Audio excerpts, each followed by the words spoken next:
All right. Good evening, everyone. How are we all doing?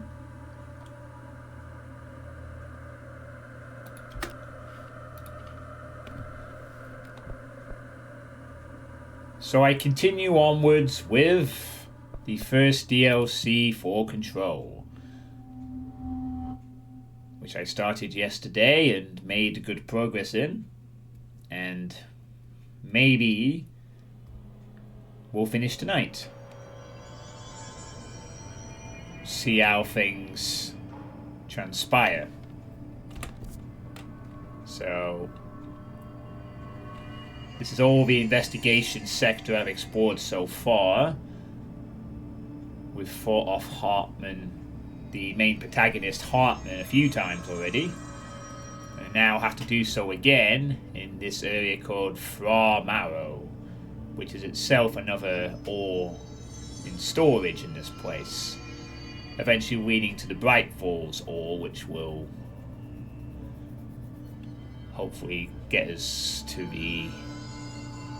So apparently what had happened here is that the investigation sector was completely lost to the wrath of this Hartman entity, who basically took over, and they sort of fire-braked off Hartman at the bottom of the map and just abandoned the area. And now we're here to reclaim it back. So we do that by flooding the light into the areas. And needless to say, yesterday it proved to be quite a difficult endeavour in some parts. The frustrations have started to kick in a little bit with the combat and the nature of the game at once, with all the tools in play. And I've also got to do some janitorial tasks, but we're ignoring that one because that's just very tedious endurance stuff, which I don't think this game suits, to be honest. Definitely does not suit being a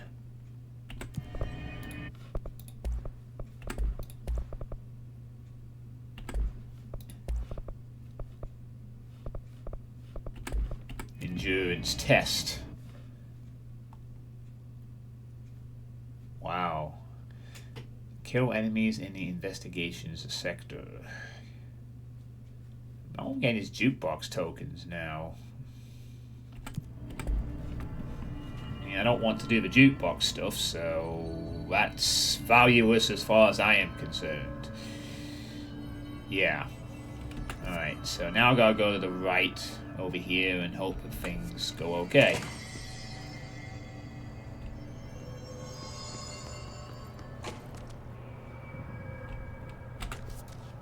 I need to go up the lift first.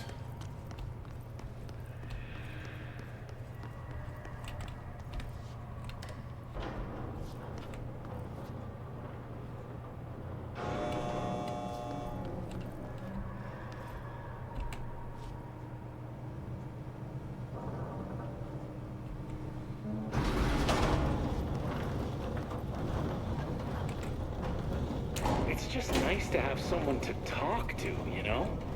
Ever since I got put in charge of the Panopticon, people treat me different, like I'm crazy for wanting to work with altered items. People just don't understand the altered items like I do, you know? I don't want to brag, but it does take a very empathetic mind to connect with the items. Doesn't want to brag. People are making it so personal. Right. I mean, the teams in research handle paranatural materials every day. In case you're wondering why I'm skipping dialogue, it's because I listened to it all yesterday. So it's just a repeat. I didn't even realize that they would have that on a repeated option, to be honest.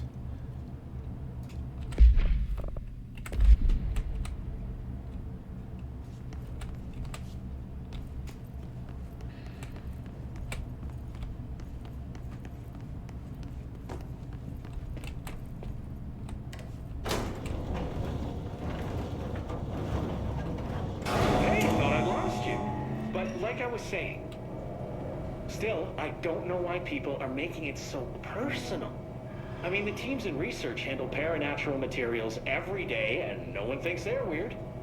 Well, maybe that's not true. Darling is famous for being a bit out there, but when he's weird, it's charming. Altered items really aren't that frightening once you get to know them.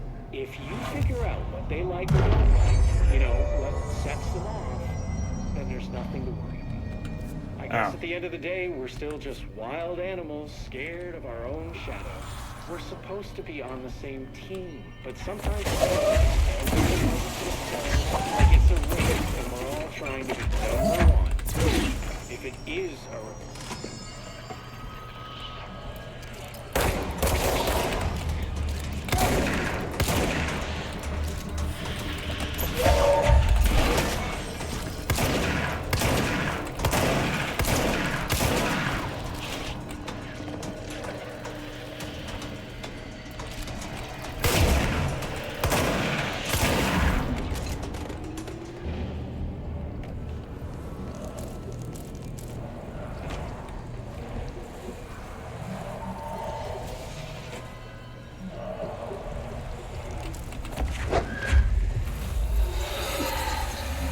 Goodbye, darkness.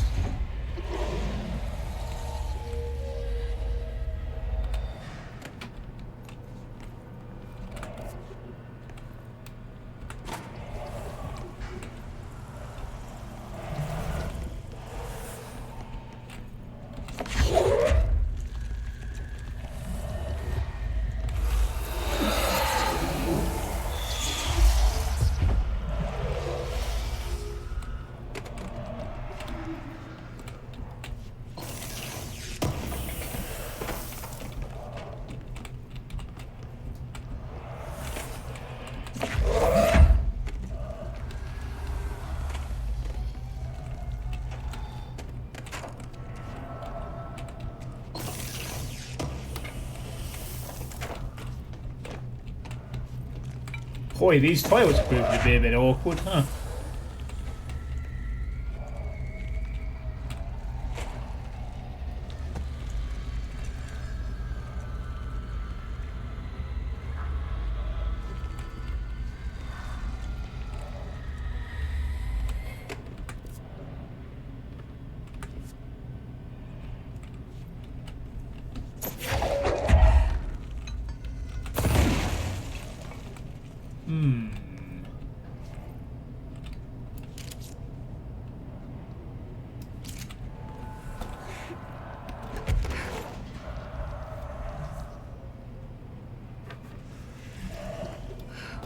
Nah, not enough height to get up there, unfortunately. As cool as that would have been.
Good job.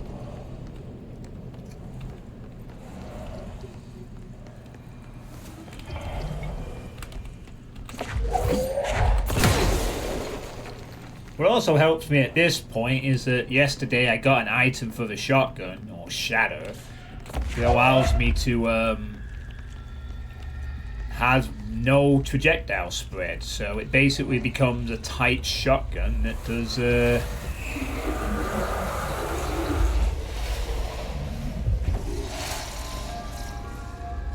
well, quite a bit of damage if I aim it correctly, making it much more dangerous.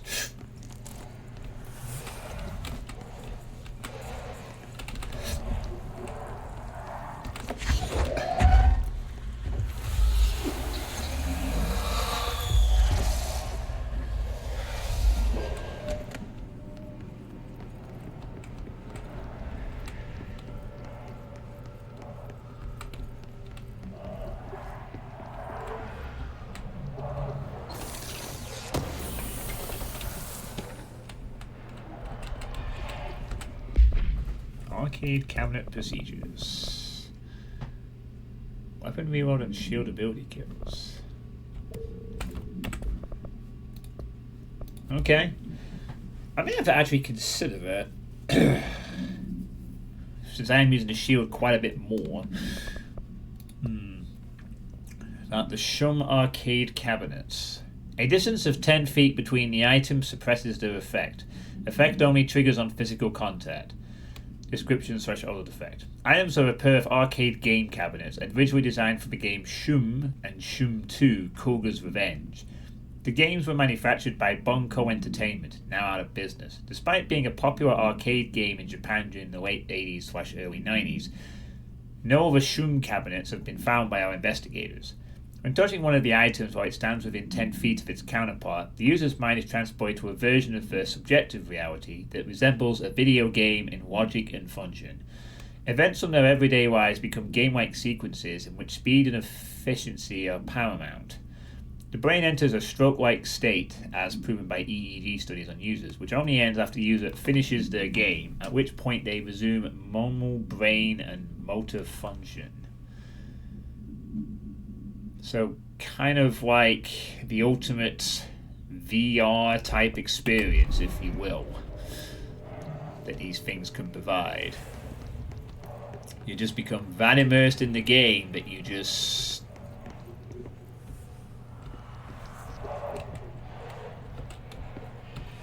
have to play it to its conclusion before you hop out.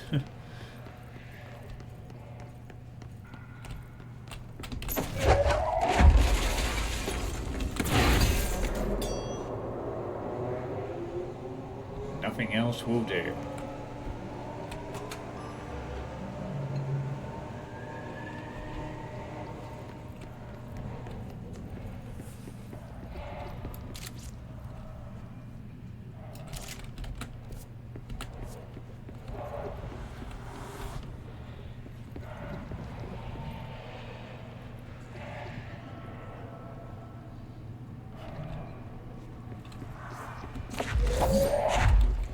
I think I'll take this with me just to see what happens.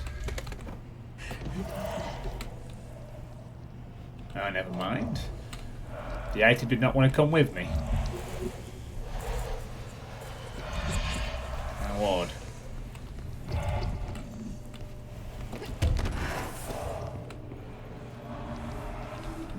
Yeah, actually, that is kind of odd. What happened to my item? I took it. It just disappeared.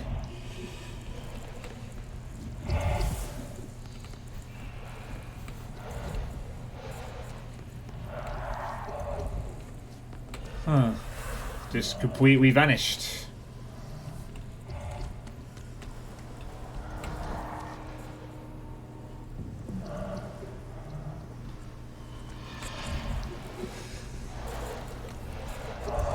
I need some way of getting the...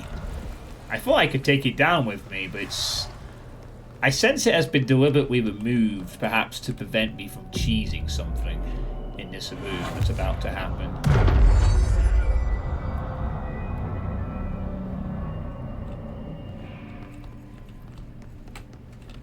I could be wrong. Maybe it just glitched out and was supposed to be come down with me as the solution, but...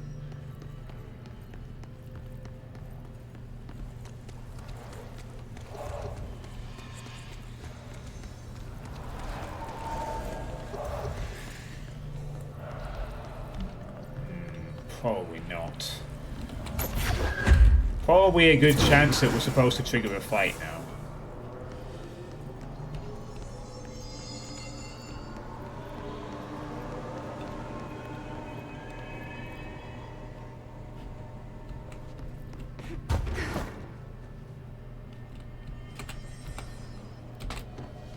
Or move this thing. Odd.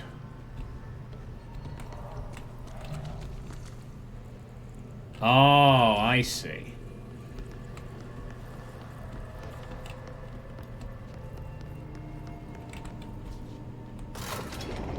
It appears to have a flash of searchlight on top of it.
Yeah, that definitely means they got rid of that item so you can cheese this part.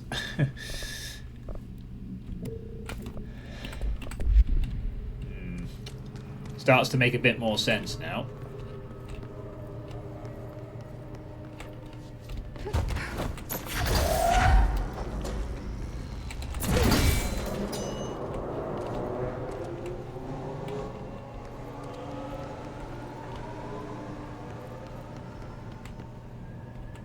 Oh, there's also a light down here. I guess that might have something to do with it.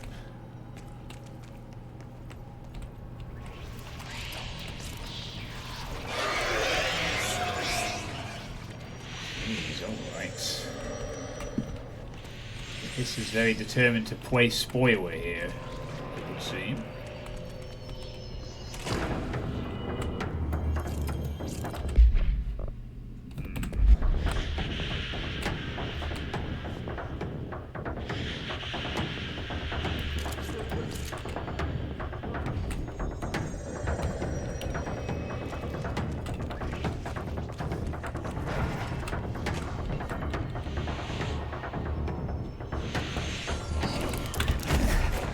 Oh, okay.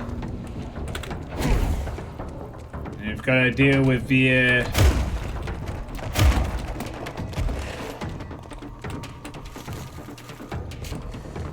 too dark in here to find this thing. Well, that's why we're not going to fight it. We're going to run away from it.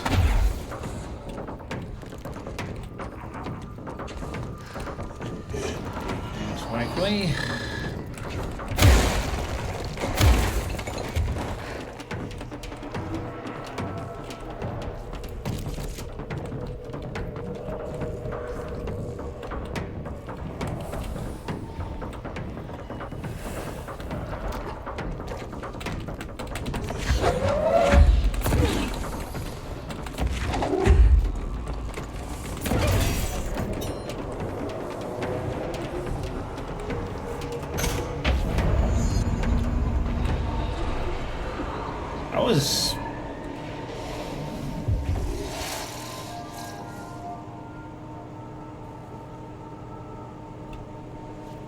That was surprisingly easy.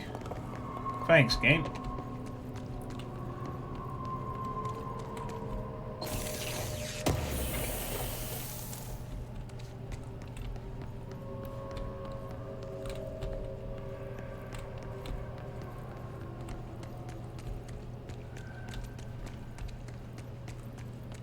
Considering what has been thrown at me so far in the DLC, I will take the easy win then and move on.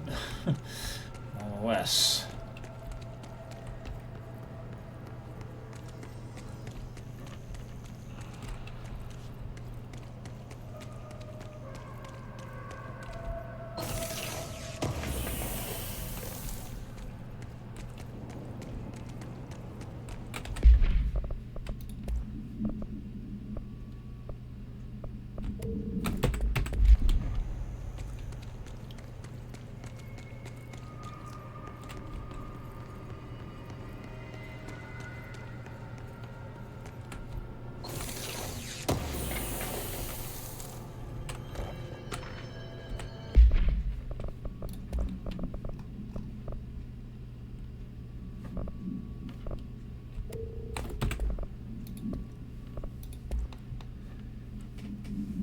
Actor for hire. Dearest Hollywood, have you ever wished you had an actor you could do it all?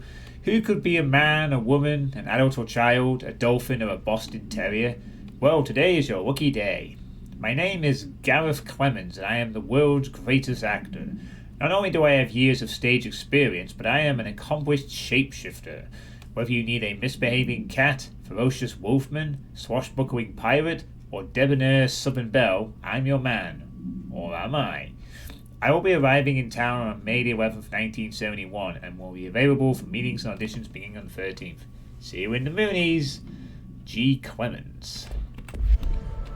That is an interesting pitch for an actor. I am a shapeshifter. I shapeshift, please give me a job.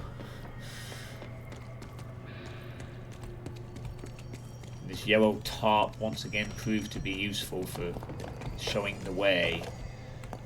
You ever, when all else fails, you need to guide the player to a certain route.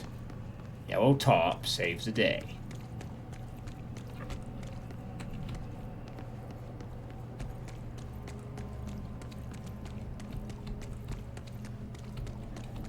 Doesn't seem to be anything else here, so good.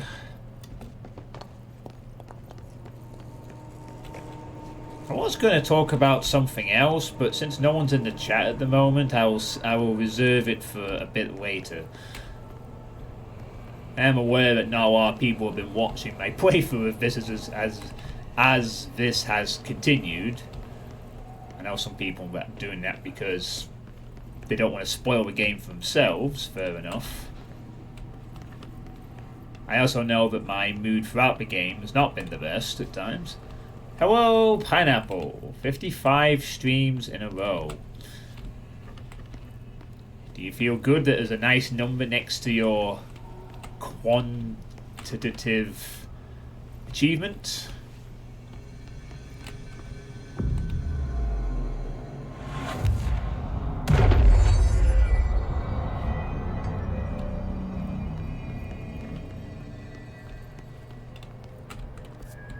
Another turntable and no doubt another problem of flying goons. En route. I don't know, mostly I feel like I can't let the streak end now. You just gotta keep going and see where it takes you. How many more days in a row? Or, well, not days in a row because I do take breaks. How many streams in a row can you catch before it ends?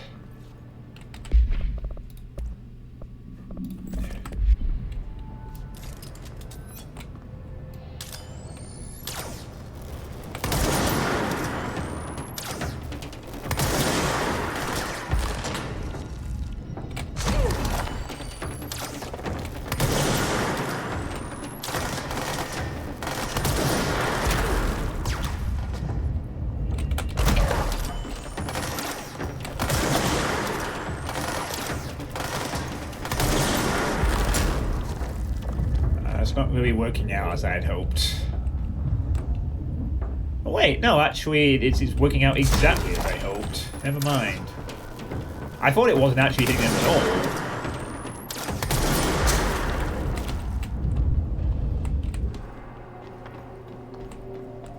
But it did.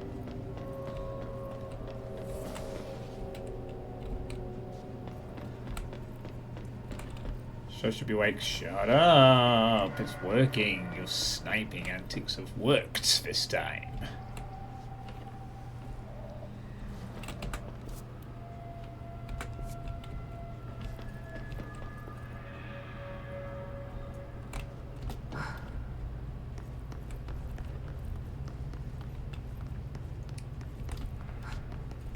I need to find something to get rid of this. Well, that is my way forward. But there's a need for light. Once again.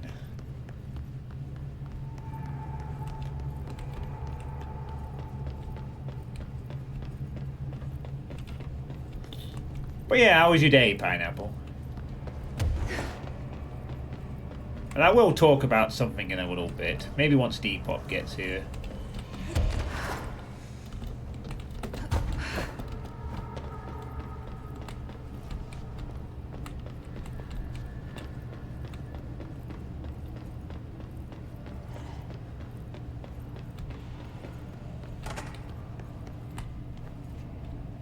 Oh.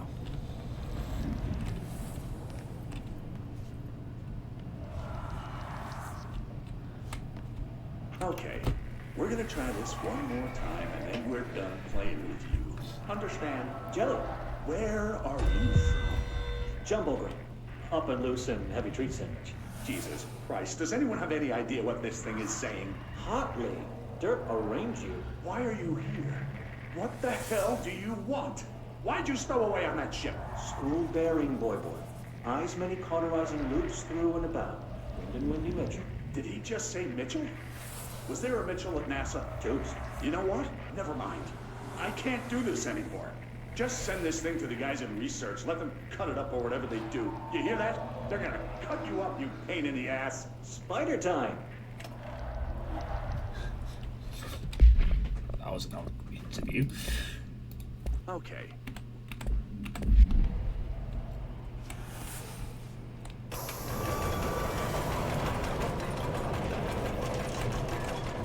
Was pretty chill. I'm glad you had a chill.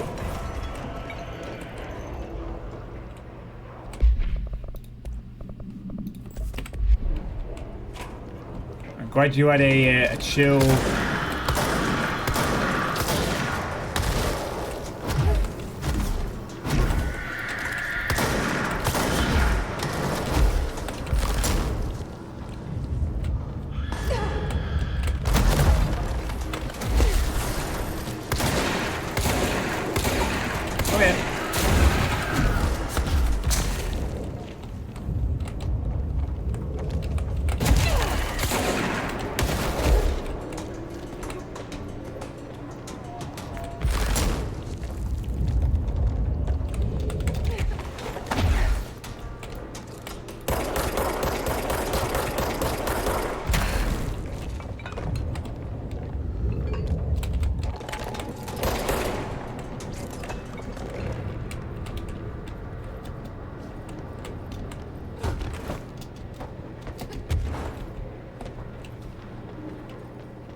We'll all just pretend that was a big surprise.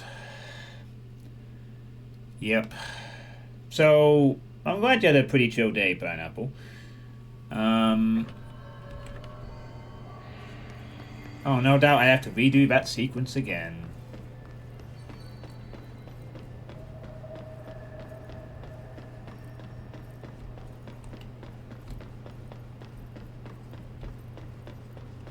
That's what I get for trying to be mobile and interesting in this game.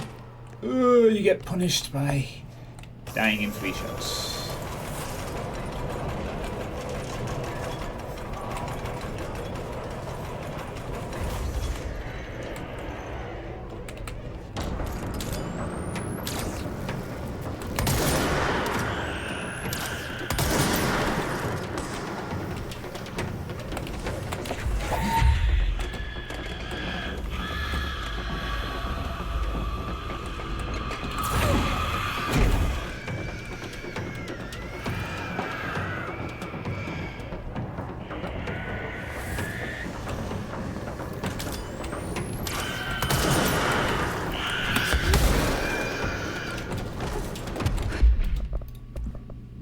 Well, unfortunately, I can't play in this way against this thing because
this game is generally cool world environment. I don't know why they had to go and fill it with crappy combat. Imagine if the game was basically all the same, except they brought it down to like 12 really well published combat encounters for the whole game.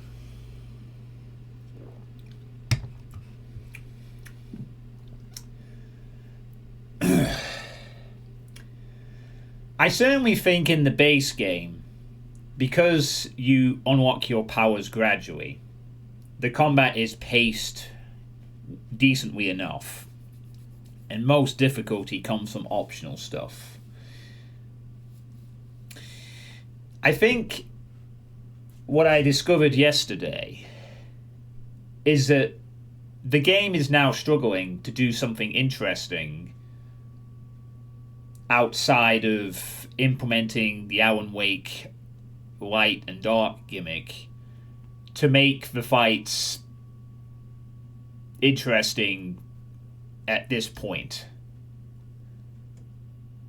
And also what Tourniquet said, yeah, I wouldn't say 90% of the enemies are super tanky. There seems to be enough. Also, hi Tourniquet, how you doing, by the way?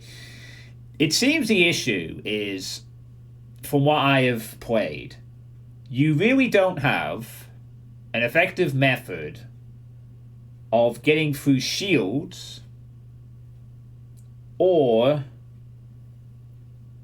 dealing with, tanky enemies with shields.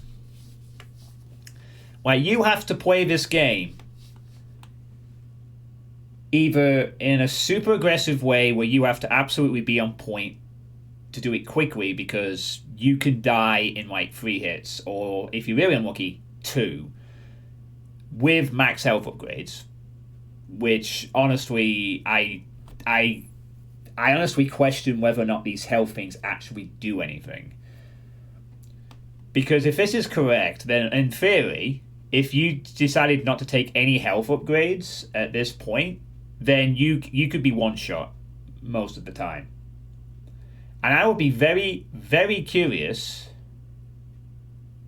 to watch someone play with no health upgrades take some of the hits out. Because as far as I could tell, in theory, unless it's some kind of weird adjustment system, you could die in one shot.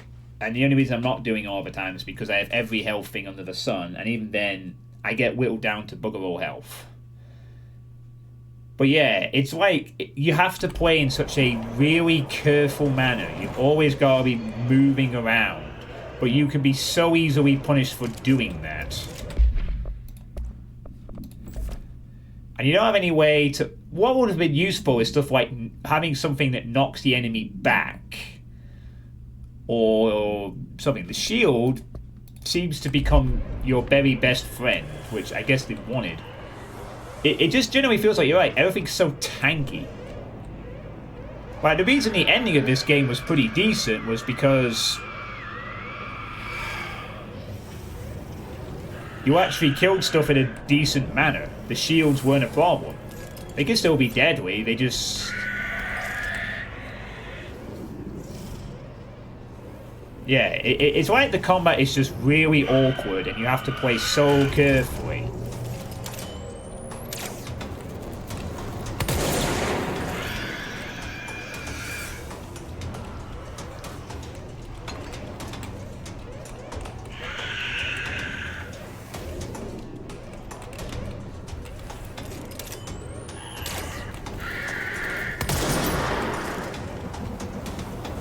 It gets a little boring after a while because the enemies have all the... It gets a little boring after a while when enemies can chip off 75% of your health with one attack and you can't do shit to them unless you whittle their shields.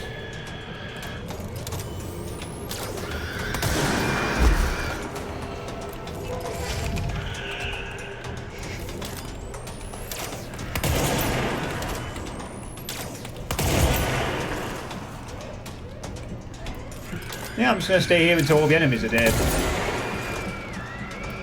I mean, they don't regenerate health, to be fair. Oh, no, never mind. They can actually damage if I go outside. So you're dead. Lovely.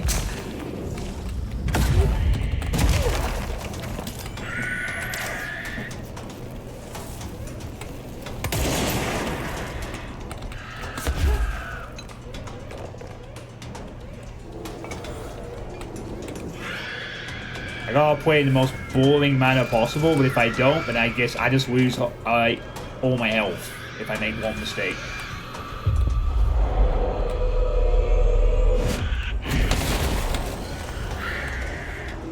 And I somehow didn't get fucked over there. Don't know how.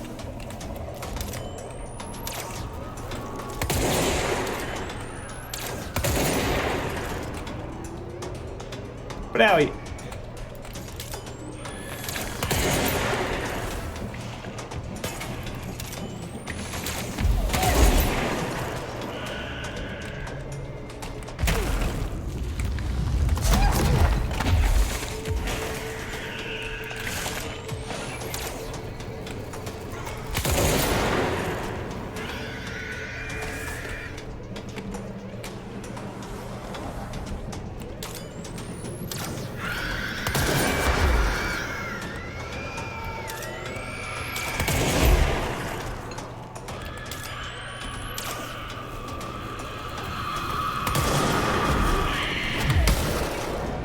Thank you. Oh, and on top of that, this game doesn't know what the meaning of spawn stone trigger restraint is.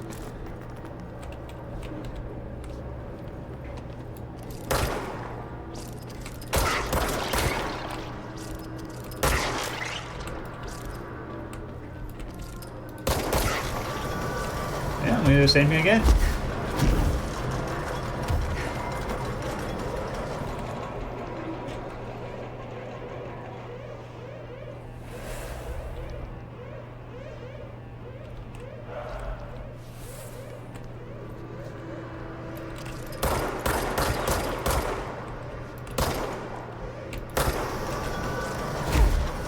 This is my cheese room.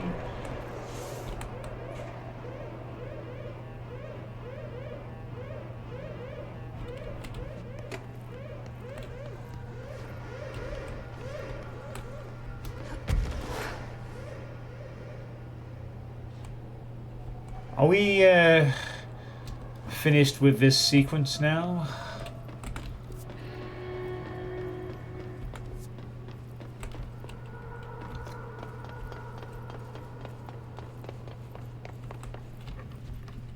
It looks like we are finished.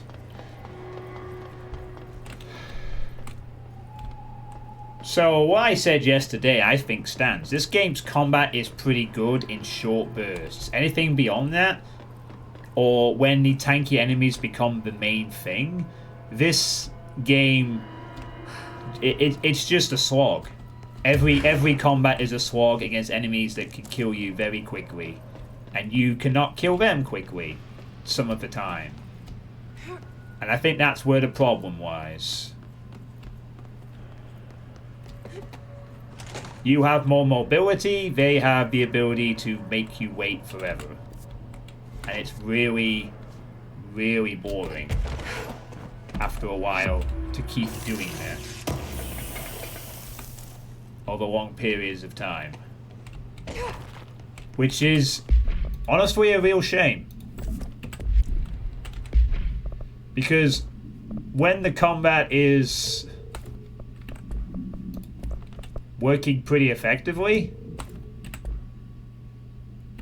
it is good. When you have to be like fast paced and you can try different options and whatnot.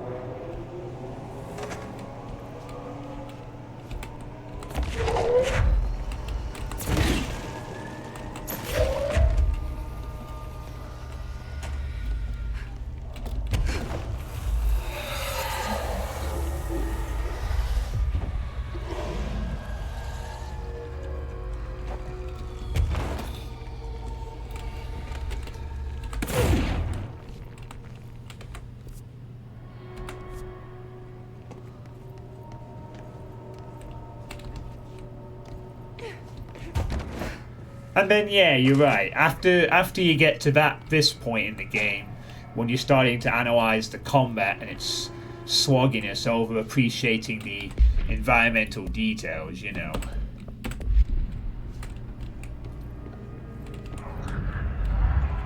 Oh. Oh, he took out one of the hiss for me. Thanks.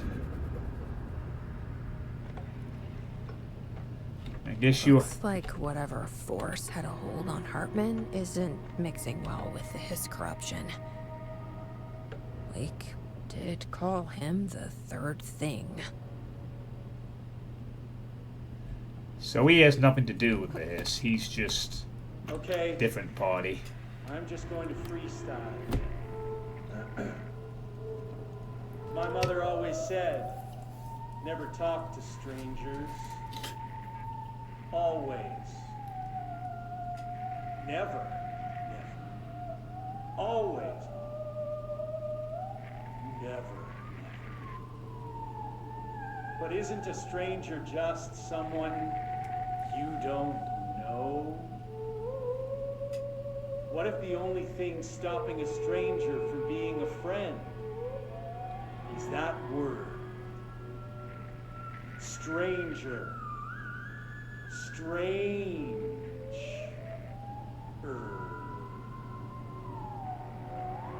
Strange like the noises you hear at night when there is no light and you cannot fight. strange like a rubber duck that follows you around and makes you drop your coffee every time that it quacks because the noise scares you. Then you have to clean up the coffee while the duck stares at you and continues to quack, quack, quack, quack.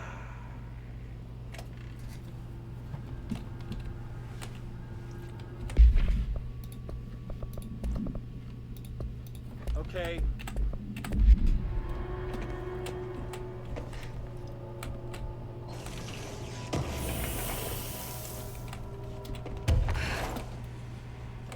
I have nothing to add to that freestyle.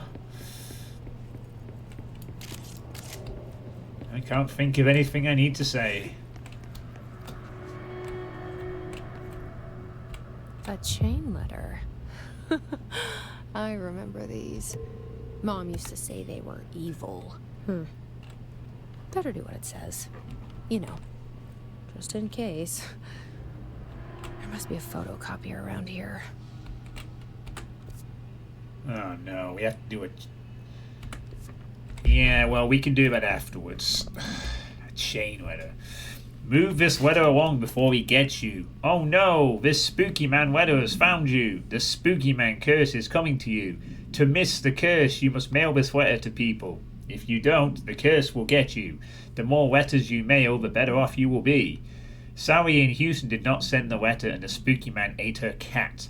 Terrence in Greenstone did not send the letter, and the spooky man gave him agony. Cal did not send the letter, and now his wife eats dinner alone. Linda did send more letters. Further wasn't told so far, and look at her now. She owns 3 cars. She has all her fingers. She speaks Italian. You need to mail this letter. You better mail this letter. Don't let the spooky man come. He'll take your cat. Go find your stamps. Hurry.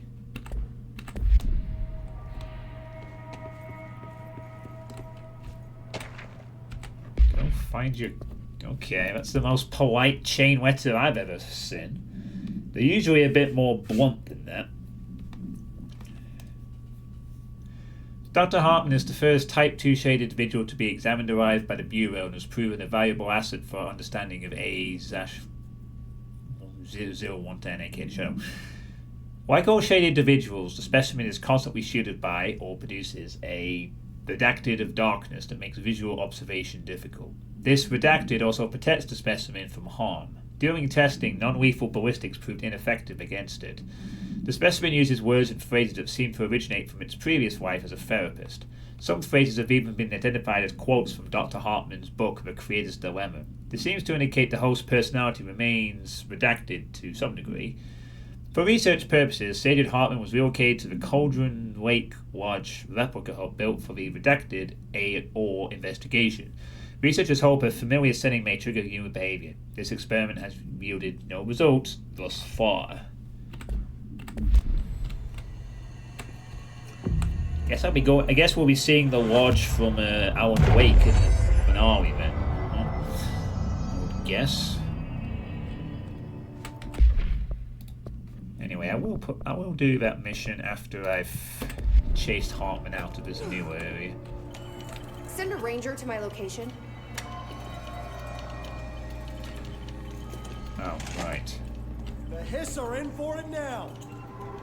Yeah, we last longer than 1 minute. That's the title. That's the amount of time the last one lasted. One minute.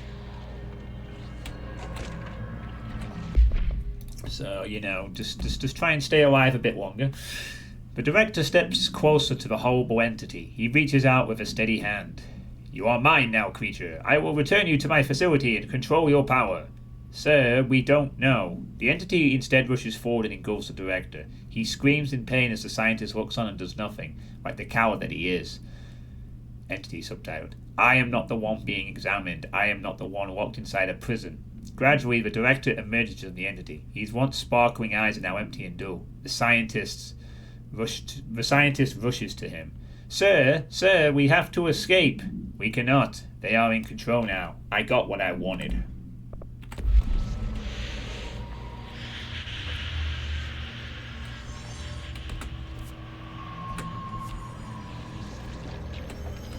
was worth it.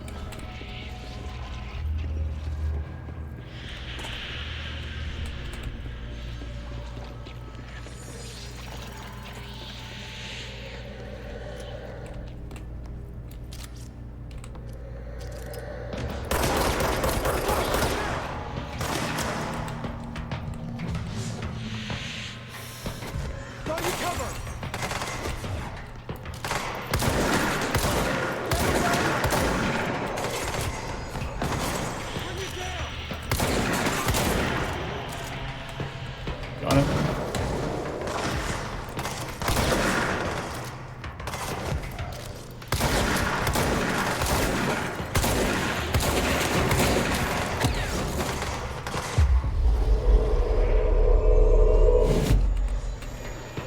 You're my friend too.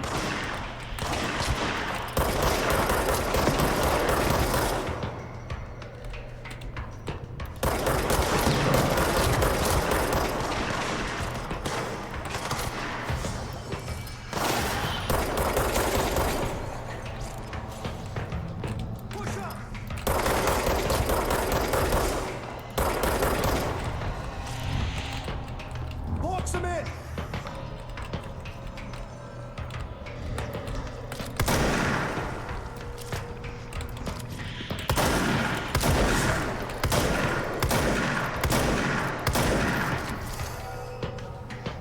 Any reason why these aren't hitting the enemy at all there?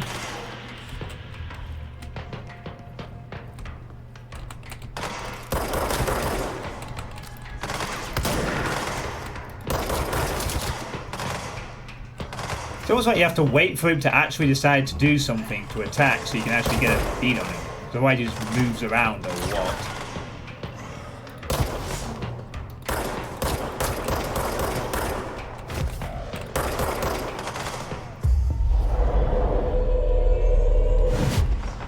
Yeah. You want to go like do some of your crazy damage to another enemy? That'd be really cool.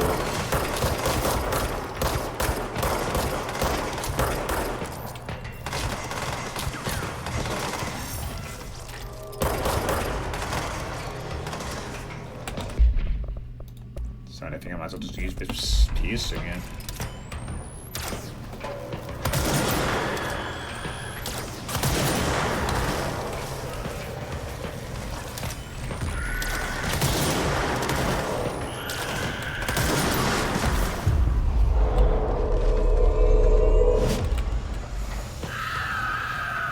Go find someone to explode on.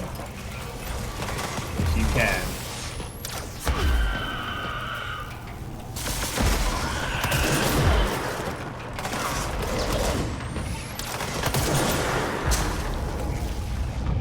Oh. Yeah. There he is.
Alright, well.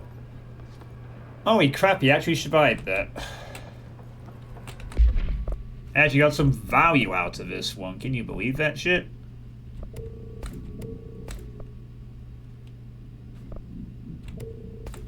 Actually got some value off this one.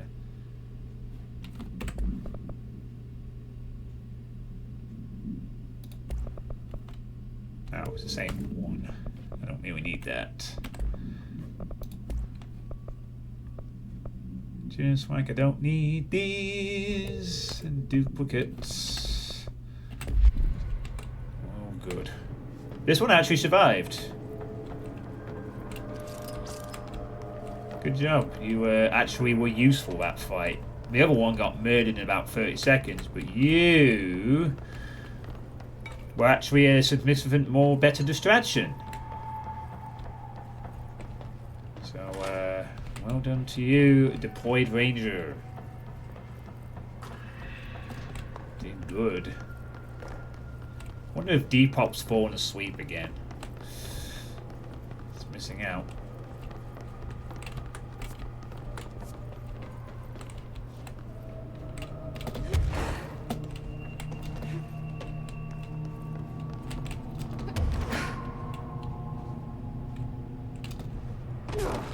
Seeing like there's anything else in here that's too specific.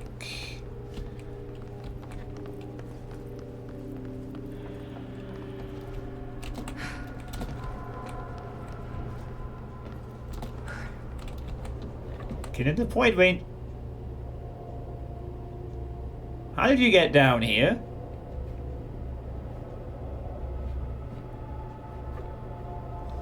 Okay, sure.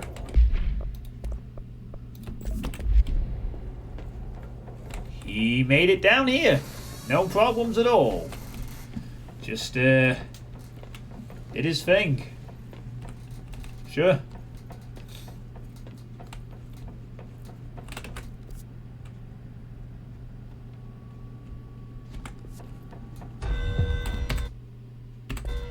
I don't care about the time things.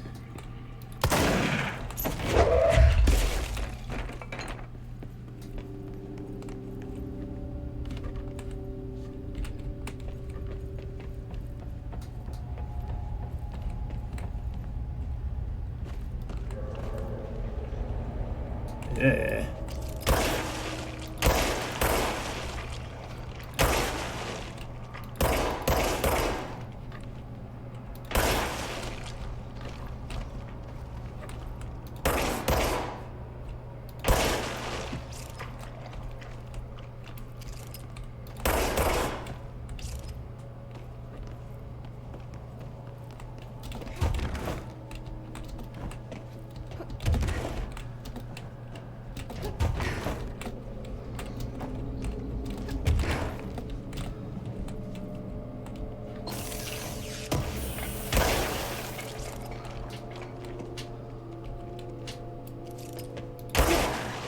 No AC, no mold spore circulation. But it might get a bit stuffy here.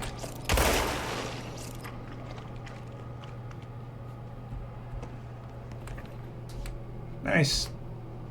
That's that side quest done.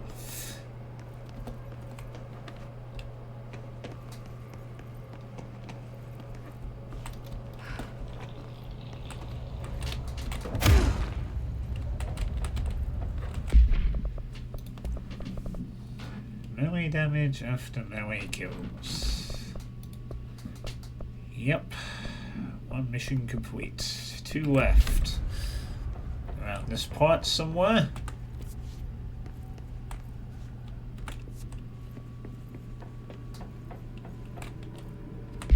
I wonder if it might be actually worthwhile me trying to figure out where these are now. I have to do... I might as well do this as I'm going if I can, to avoid having to deal with multiple fights and respawned areas and whatnot. Where'd my ranger go?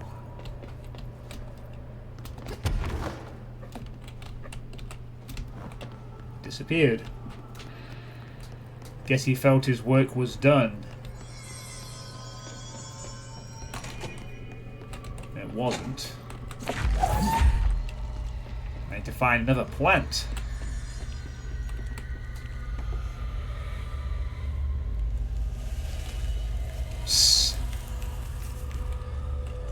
Because of course there's multiple ones. In the loading bay.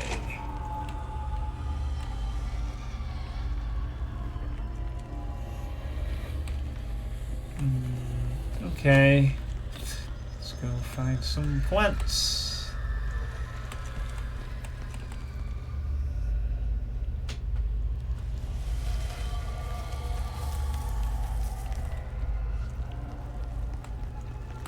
As it would be nice, I am aiming to try and complete this DLC this evening. It would be a nice target for me to achieve. But who knows what this...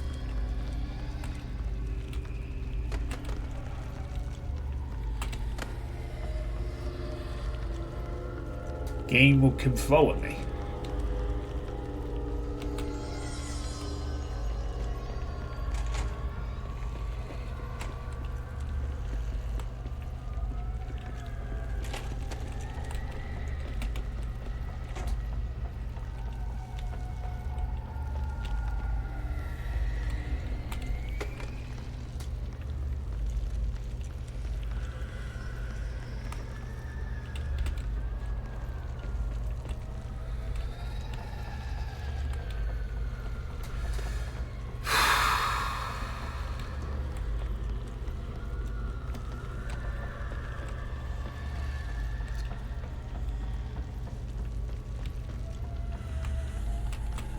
Plants, plants, where are you, plants?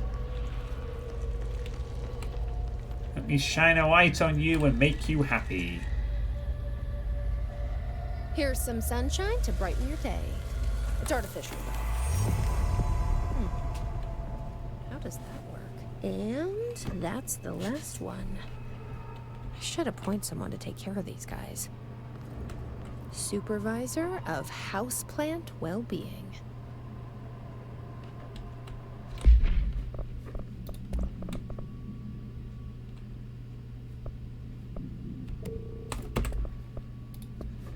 Cool, and Asgard burn the darkness.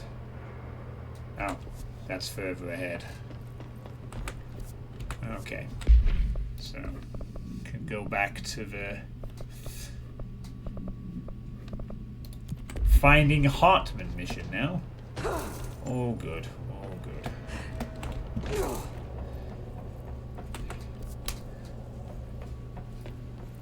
Seems to be just one big area left before this part of the ore is done. So after that, I will briefly discuss what I wanted to talk about while I'm doing the copy machine task.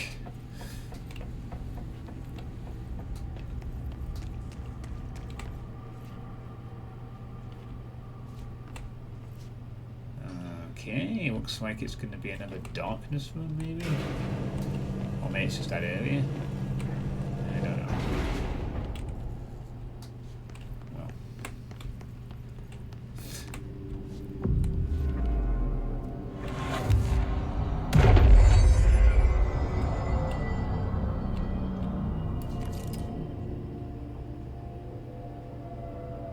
Whoa. Oh, is that a lunar space lander?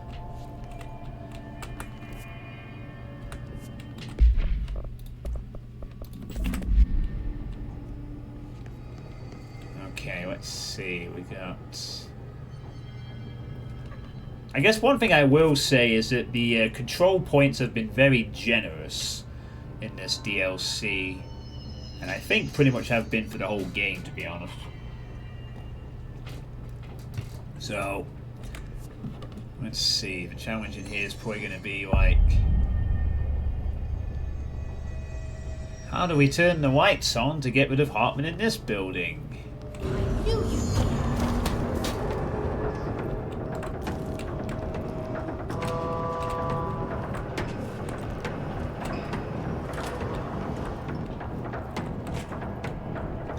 No, we can do that after the battle.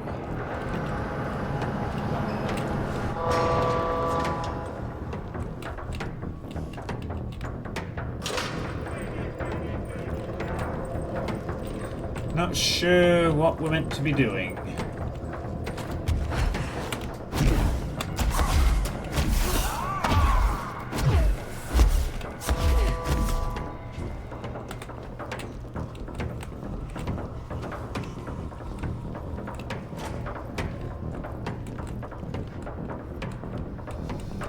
It says activate the lights. Oh. Power cubes. Is that one over there, or is that just one that needs to be turned on?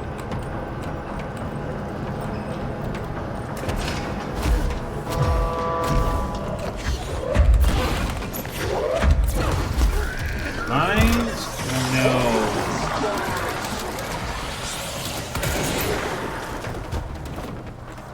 Well, guess I'm dead. Might as well just restart the fight already. Okay, so I need darkness to do darkness and do other things.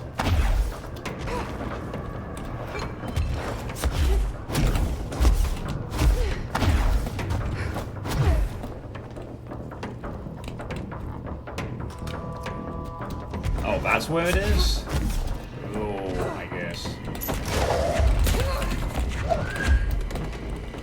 Oh, look out, I can't regenerate my health, so to awkwardly float.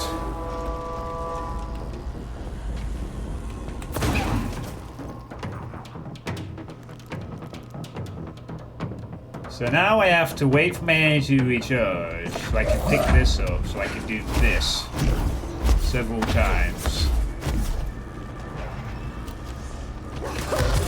And then, because I'm in the darkness and don't regenerate my energy,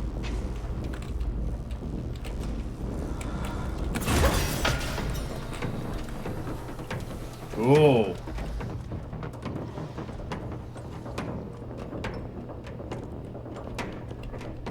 So I had to do that several more times now, I guess, do I? Or can I...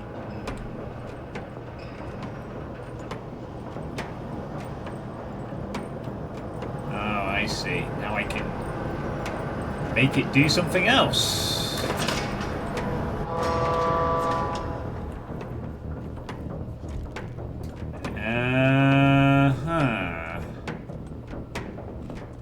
Okay.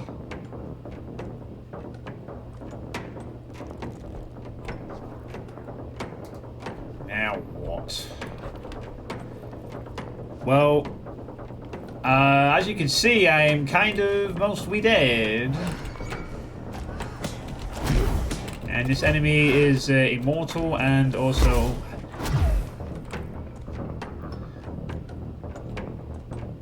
Yeah, I'm getting a bit bored of this gimmick now when it's... You just gotta figure things out and it's like... Okay, yeah, we get it. Your enemy is invincible and you have to do puzzles. Cool. And I don't get my health back. So, you know what? Just kill me, please, so I can try this again. Thank you. Anytime you want to kill me, that would be great. Thank you very much. I'll wait.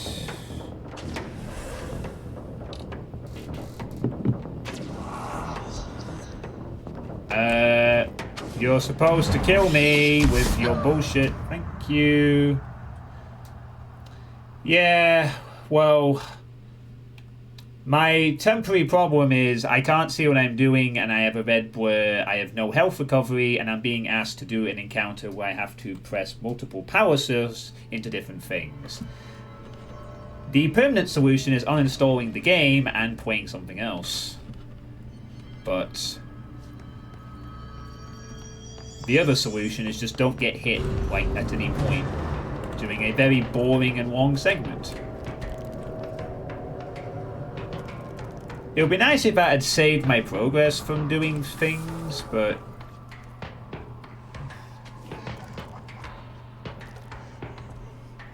This is really boring, by the way. God damn. So I have to...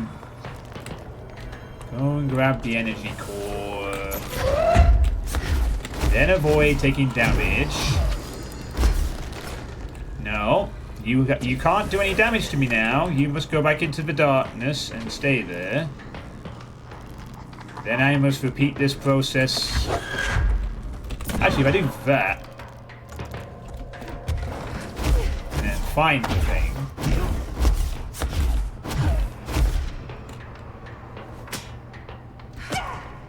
Could you please not do that? Thanks.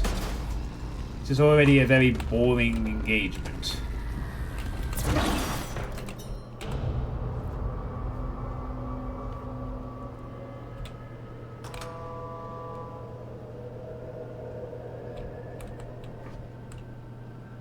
And I've lost a chunk of my health, so I don't get that back because there's seemingly no enemies bothering to appear in this one. It's just find another power core in the dark.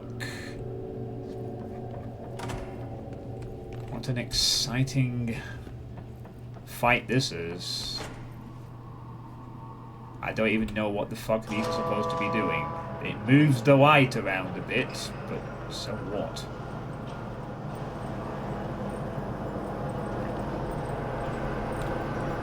These unlock some things.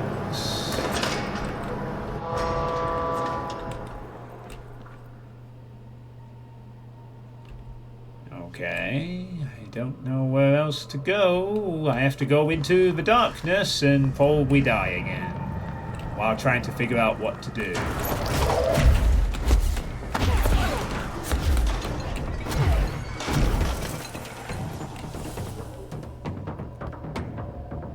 This is an exhilarating and exciting combat scenario where I have to solve where's the item puzzles?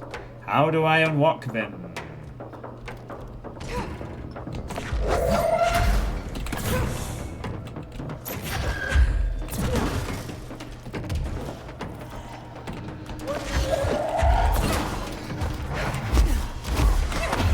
Oh, I've taken another hit. Well, not getting that health back either. So, I'm sorry, could I please be shown what I'm meant to be doing here? As far as I can tell, I'm supposed to do what exactly?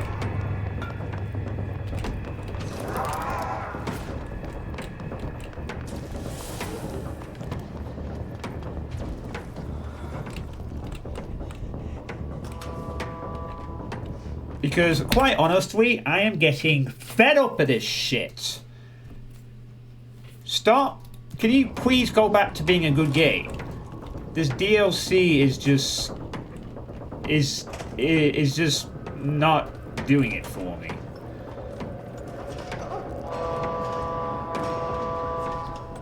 Okay, I pressed the light there. And now what? What do I do now? It's not like I can explore and figure it out, because death is out there. The light shines there. Does that do anything? Does that allow me to do something over there, maybe? Can I do something here? Can I press buttons to do things somewhere? No, it just puts the light somewhere else. Oh, and I'm dead because the enemy has highly accurate shots, and I'm dead in 4 shots. What a great game this is. If you encounter a particularly different challenge, try exploring other parts of the Elder's Tower to upgrade abilities and find better mods. Ah, yes, that's a solution. I can find a mod that allows me to take fucking darkness resistance. That will solve my fucking problem.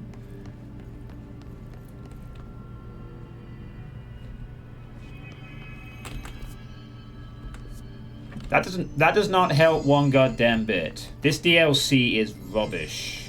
I'm calling it now. It is rubbish. For shit like this.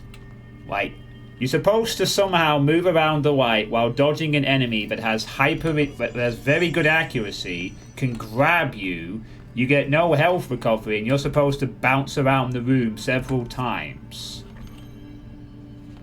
What mod helps me overcome this shit, exactly? This is basically a stupidly dumb puzzle encounter, where the puzzle is death. Literally the only thing remaining in the way of getting this guy to the next area.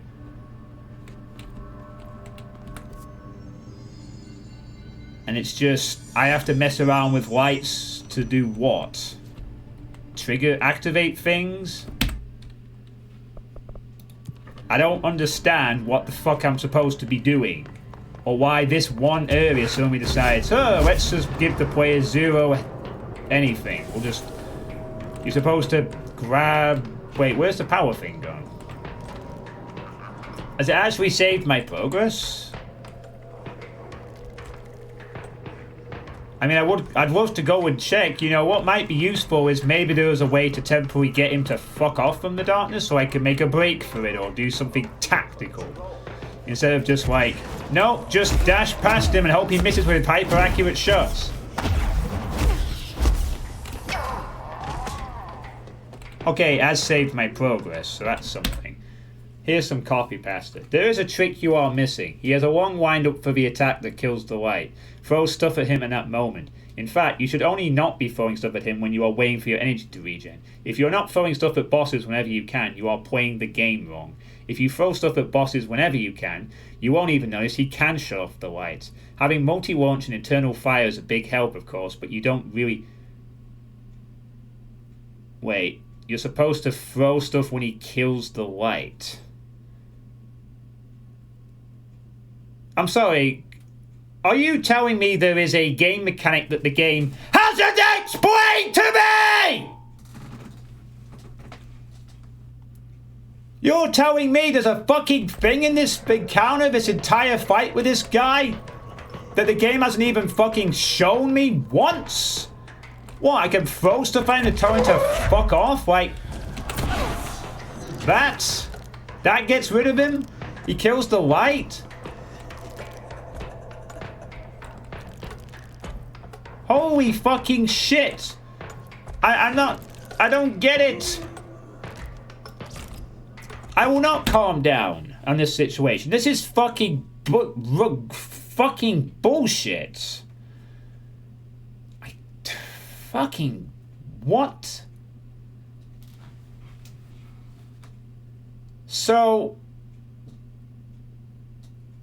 you're telling me there is a mechanic the game hasn't shown correctly to me?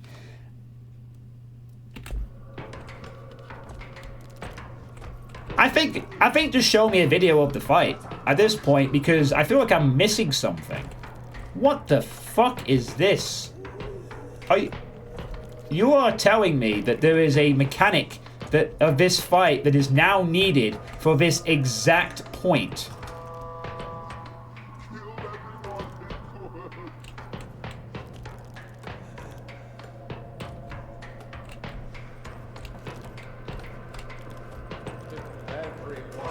So that moves the light there.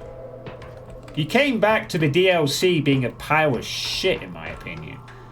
The light goes there, and then... Yeah, I can't be bothered. If the game's not going to explain this stupid part to me, then I need to be shown literally what to do, because I don't fucking quite understand. Wait. Tourniquet, that is the final fight. We're not at the final fight right now. We're at somewhere else. This is not the final fight. This is me trying to get rid of him in this part.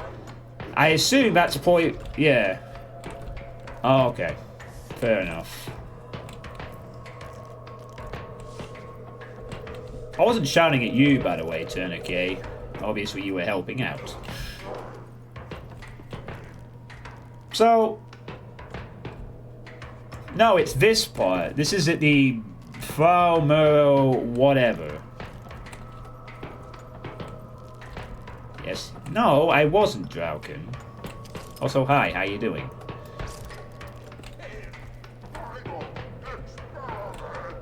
The light goes over there, and then you could press 2 more buttons to probably free up more things, I guess. I really don't know. It'd be really nice if I had other options other than being very quick with that, forcing him to disappear.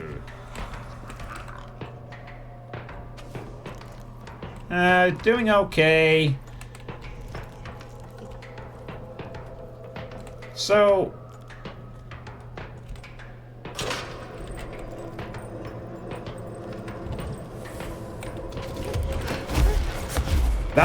moves the light somewhere else.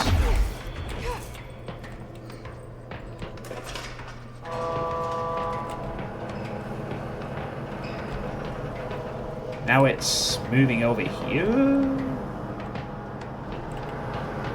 Okay.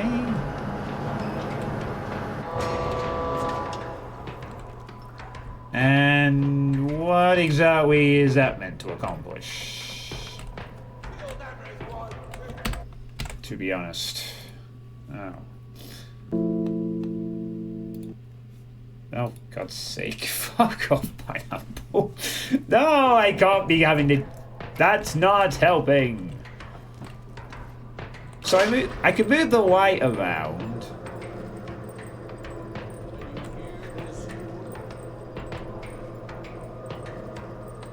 Yeah, but... No.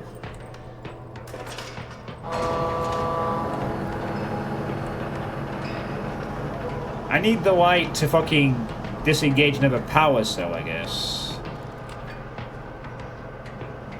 I guess that's the only thing I need. Which that will just... Well, so that just goes back over there, though.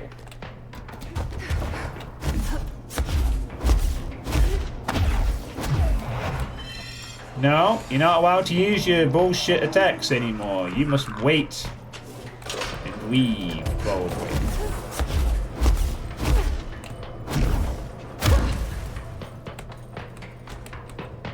I'm guessing the idea is maybe you're supposed to get it to shine on the things, but this thing only goes in two directions.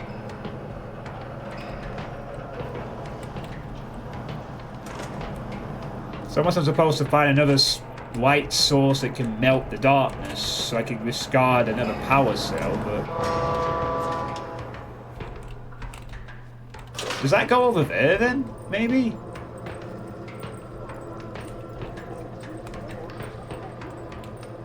Okay, so that's what we need to do.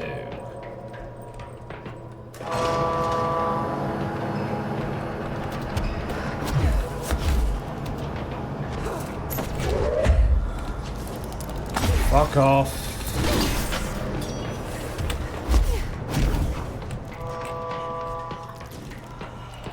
Okay, that's another one. That explains two of them, I guess. I still fucking hate this, though. This is just...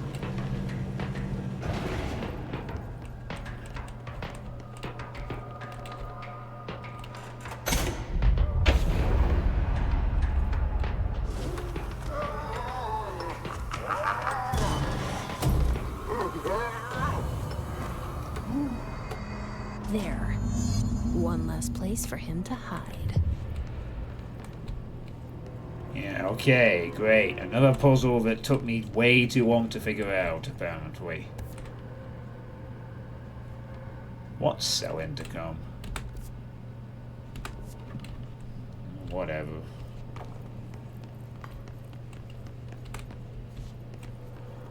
Okay. Once again, that wasn't as bad as I was expecting it to be, somehow. I guess in the darkness is in here, is it? Well, actually, no, that was extremely annoying, but it was a lot quicker than I was expecting it to be. So...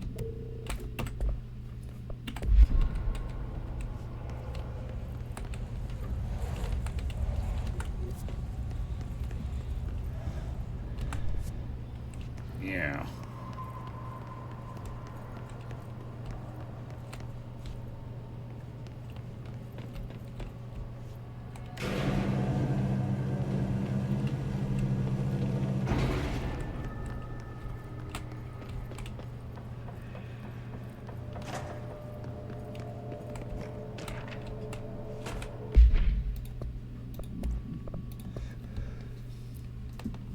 Okay. The Apollo 14 entity, commonly known as Fra, underwent a series of physical examinations upon its admittance into the oldest house. The entity could speak, though its poor grasp of the English language makes any meaningful communication impossible. Interview material can be found at redacted. Its physical form consists solely of the extra vehicle mobility unit spacesuit used by NASA astronauts, the same model worn by the other crew. This could be an authentic EMU taken from one of the NASA astronauts, though the suit does not bear anywhere of his name, or one materialized through redacted conversion or possibly redacted corporealization. The suit itself is slightly damaged, which is likely due to the fact that the command module did not have a fourth seat for the entity to strap in during re-entry. The EMU is entirely hollow and pieces can be removed, though this seems to agitate the entity. X-rays and spectrograph imaging have shown redacted shaped outlines existing within the suit. For safety reasons, the entity will be contained in a secure cell until more information can be gathered. When the opportunity comes, there is a game I'd like to redeem to request for Sweet to play, and if he starts raging at that one, I'll soon be raging back.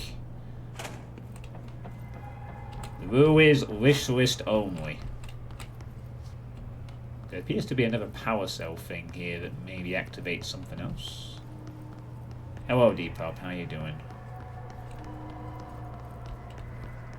Oh, you didn't say it wasn't on the wish list. Oh, okay.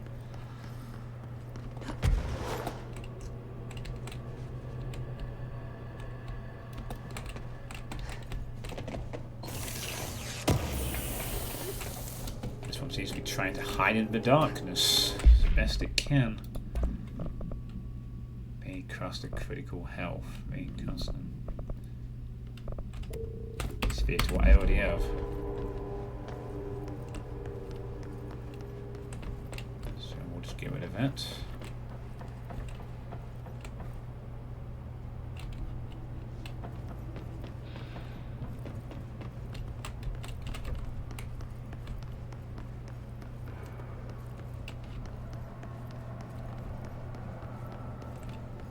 Wow, okay. I think I really seriously have a proper issue with my anger at this point. I really do. Jesus Christ, Yeah, it's the ore, it's a sort of... Well, it's this thing. A paranatural entity arrived on Earth by infiltrating the Apollo 14 lunar mission at an unknown point in their voyage to the Frau Merle Highlands of the Moon. Event response. 32 hours after the return of Apollo 4 command module to Earth, the Bureau was contacted by Mr. Redacted, a White House senior official, and instructed to send a small team to the Johnson Space Center in Houston. At the base, the team examined the entity and carried out interviews with NASA staff. They learned that 4 astronauts had returned to Earth instead of the expected 3. Each human crew member was insistent that the mission left with 4 members, though they couldn't name the 4th when asked. The entity seemingly affected their memory to make its presence feel unremarkable. The entity was transported to the eldest house for further investigation. Note: an altercation between NASA security and the investigation team occurred upon their arrival. Mr. Redacted called to clarify the matter, though tensions remained high. Bureau jurisdiction and clearance should be defined more clearly with other federal agencies.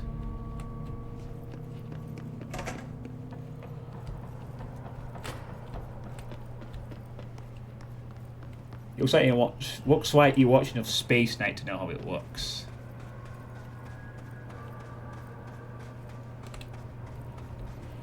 One small step for... Oh, that seems to be over his there for now. Hey, Sock, how's it going? Yes, hello? Yes, me? Worry who? See the seat. Oh God, what's this? Hello? Hello. Great about us today. Long roads and no hardly. You are Bygone? Sure. Why are you locked up in here? Casual turning. Back and front. And Gerbil took the top head. Not being pressed for that. Lady going and loosing back for eye? Sorry, I think I'm misunderstanding you. What do you want? The head? The head for tails? For reading news, jars, words, and tumble. The reading head. Okay, take it easy. I'll take a look. So maybe it wants something to read.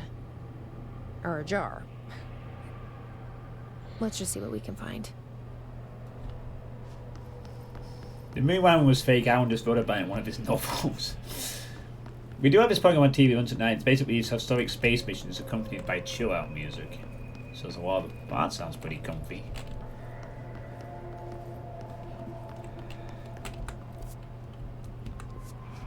Well, apparently whatever it is somewhere around here. I'm guessing we need to get up to the top.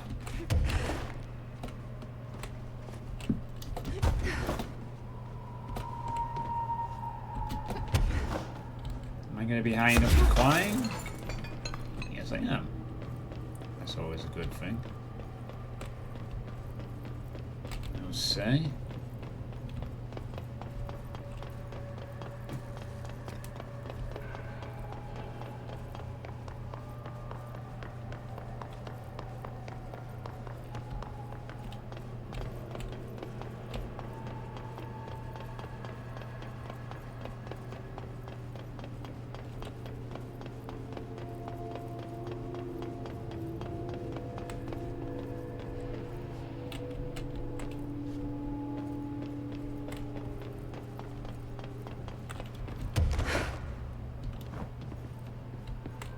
Okay, so there's nothing on the top here. So whatever this extra stuff is, the darkness cleansing slash whatever the prisoner wants, somewhere lower down it looks like.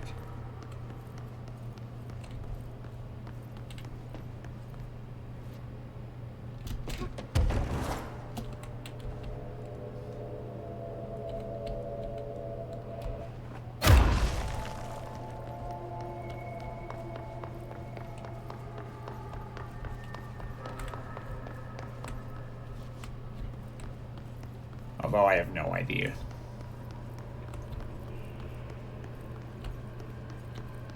There's also a missing power thing there, which I don't know if that has any can be found or whatnot, but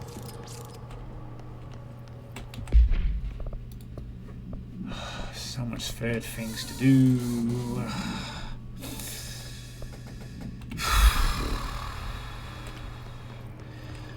Yeah, I think it's safe to say that I definitely need to sort this anger problem out that I have. What the fuck was my behavior in the last 20 minutes just now?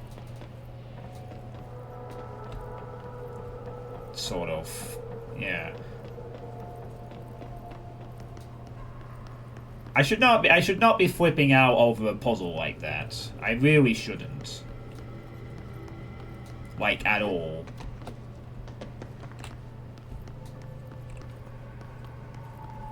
I do appear to be stuck as to what to do here, though. Unless it's in the surface ducts. That's the only thing I could think of. Maybe it's in the ducts nearby or something. But no idea.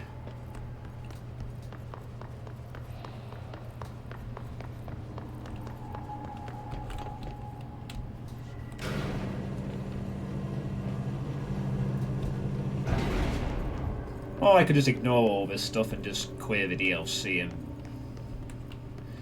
do whatever's needed to do after that. Maybe I'll find something en route.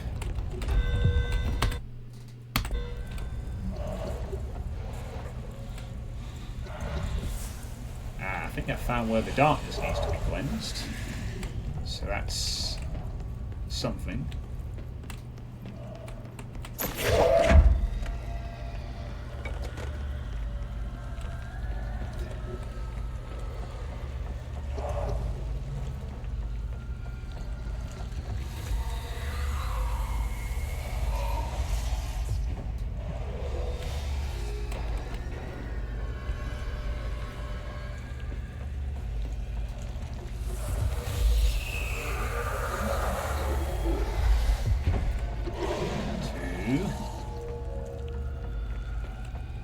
One more for the set.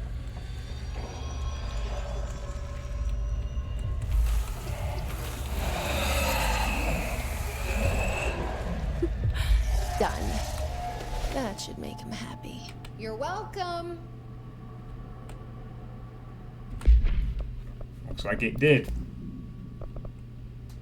Shot charge time. Oh, wait a minute. Yeah, this whole DLC is basically about Alan Wake somewhat, or has heavy elements of it.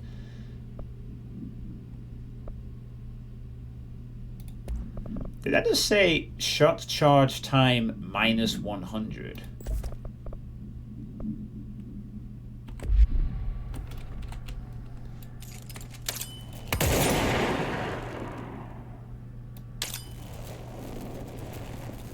Oh my god, this thing made the charge actually not have that long wind-up time.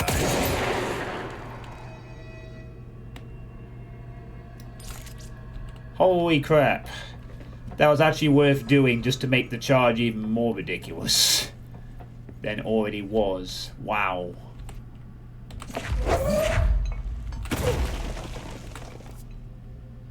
Wait, this is going to lead me back to the first thing, isn't it? Yeah. This is a wraparound. Nice. Still need to find out what the... Oh, got a postcard apparently from Artie. Tartis, a crazy person works hard and a wise person gets away with less. Happy vacation to me. Greetings from Watery, Washington, America's little Finland. Okay, so it eliminates the fact that it's... Wow. All these side quests are going to start making my weapons actually have really cool overpowered additions to them. Something like that. I'm down for that if that is the case.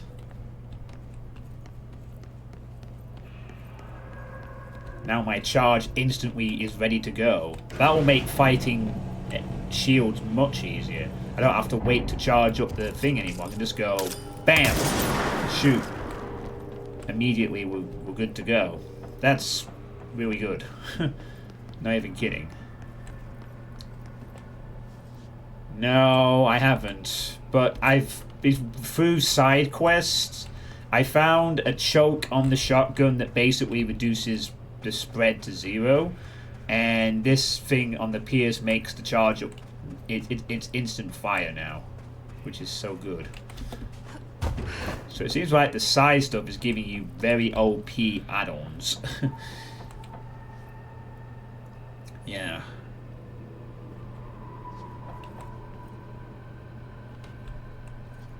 Well, yeah, small steps and. There's something in this room that I need to find for the prisoner. I don't know what I'm looking for. Reading a jar.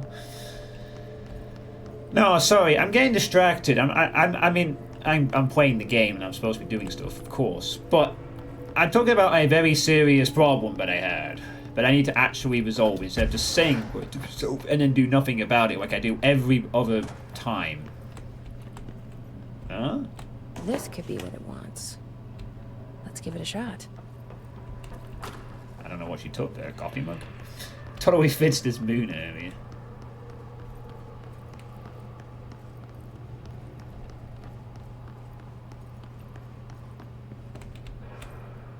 So. No, jars. Ahead. Scotch and peppers? Head. Okay, I wasn't right. Let's try something else.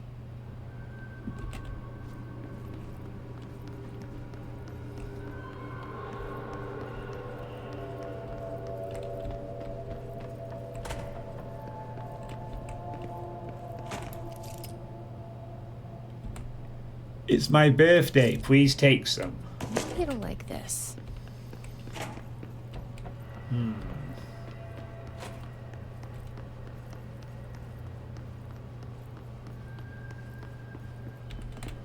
Head. A-S-B-E.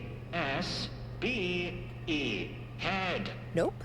Let's keep trying.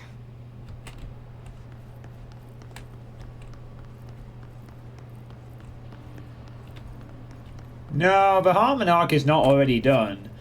We've chased it out of both the previous ores. Now we gotta probably go to the Bright Falls one and do our final fight, I guess.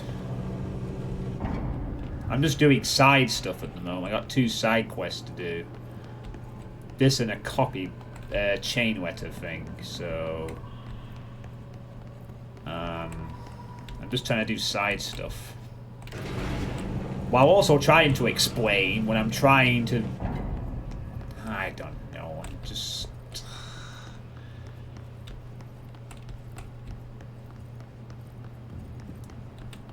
I'm trying to talk about it and I keep getting distracted.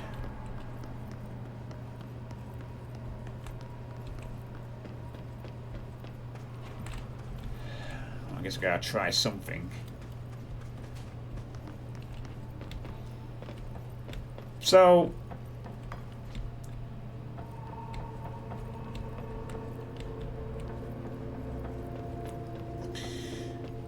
as how to talk go about even saying stuff about this. As some of you are probably aware, and long-time viewers are definitely aware.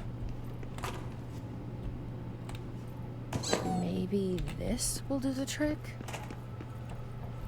I have my issues with expressing anger at things. I'm sure Drauken will definitely be able to vouch for that. And I'm sure quite a few others of you who have been around the channel for ages are already, you know... Such ping pong ahead. Guess that wasn't it either. Huh.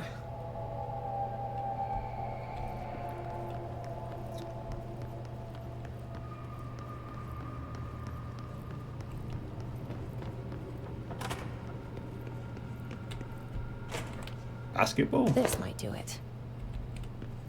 It irritates me, especially when I fail to appreciate Selma. Alright, if you don't appreciate Selma, you don't appreciate Selma. We can agree to disagree, and that's fine. Lady, you are school and dirt for losing. Keep that up, and I won't help you anymore.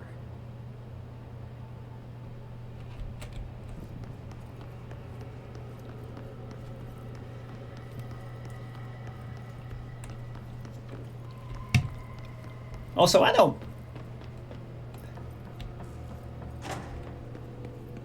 It seems like we're bouncing back and forth between two things. Let's see if this will do it. I'm ready to be done with this. That's how I kind of feel about this DLC.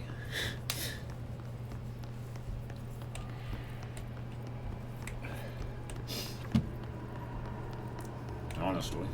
Furry clocks, lady. The head. Head. Head. Head. No snacks. Head is top of all up and down. At the top. The top head. Wait, does this thing actually mean head? Head is in a body's head? Where the hell am I gonna find that? And how did it lose it? Apparently we had to go all the way back to the sector office for this one. Okay.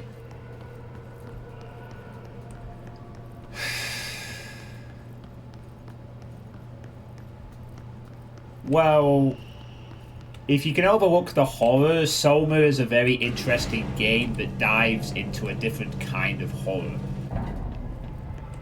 I don't really want to spoil it in case, since you've not played it, but it provides a very distinct and interesting story. Drauken disagrees because...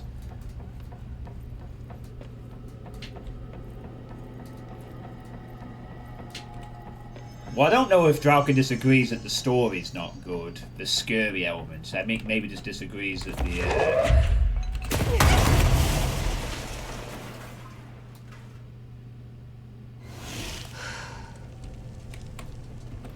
Wasn't expecting that.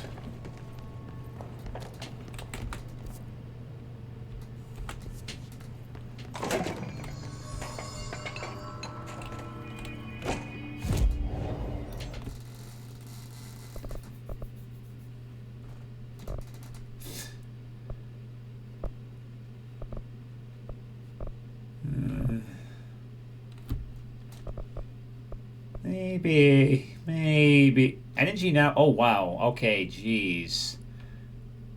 Energy now recovers while launching objects. I need that badly. Never mind the seas stuff. I need this. Like yesterday. Multi-launch is going to be so useful. Alright, you know what?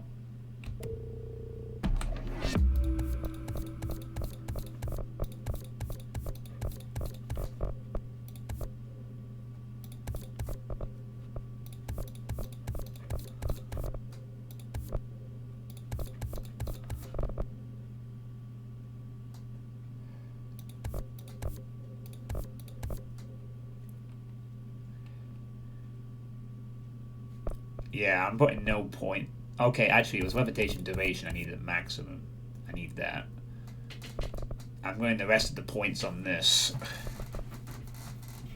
So I want multi-launch. Never mind, or launch basic enemies when their health is low. Seizes. I mean, the seizing is kind of useful, but I think having this is going to be. The fact I can now recover while holding launch objects will be useful for some stuff, so I kind of want to get to that as fast as possible. I think. So I'm just going to increase the damage and then try and get that. That is useful for them. So yeah, I'm going to do that at this point. Upgrade Surge. Oh, go on then. I may even use the weapon outside of...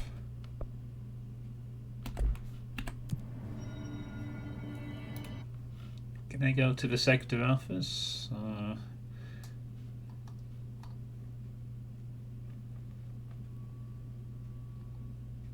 there we go. Go back here. Yeah, but I'm not talking about just that, Draukin.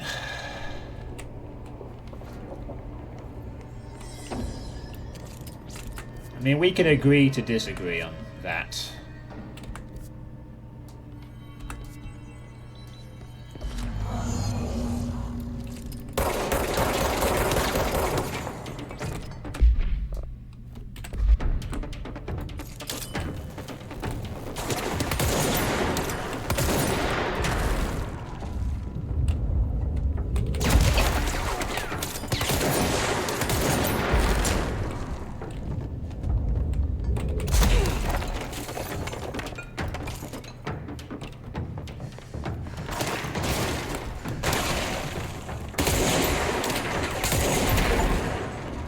Upgrade Surge to the maximum level.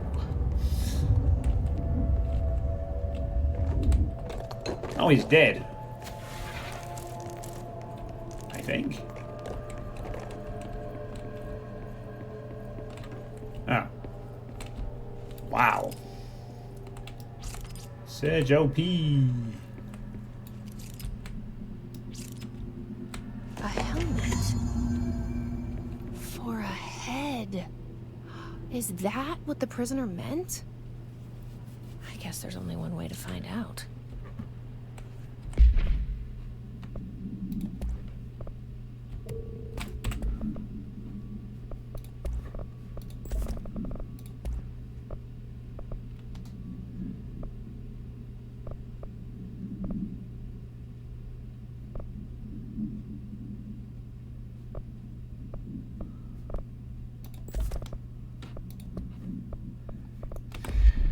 Okay.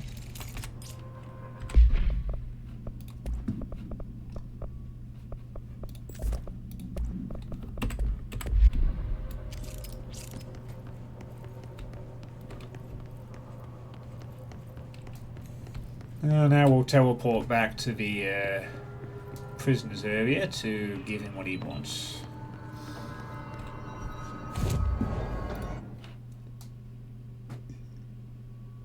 And hopefully not run into a spawned fight. Ugh. Man, I was trying to make a joke with the whole original Soma comment and we went on a whole complete tangent. Yeah. Nah, but in all seriousness, I know I almost feel like I need to stop playing the game for a few minutes to explain myself. Because I can't do that thing where I can both play the game and talk about something more serious for a minute. I seem to just get distracted with one over the other. you mind after this if I pause the game for a few minutes? Ahead! River Chicken Station! Oh, far tastier. Press any button? So the helmet is what you're after, huh? Tubes! Snug and grape. Pure grapes. Hail a lady. You're welcome, I guess.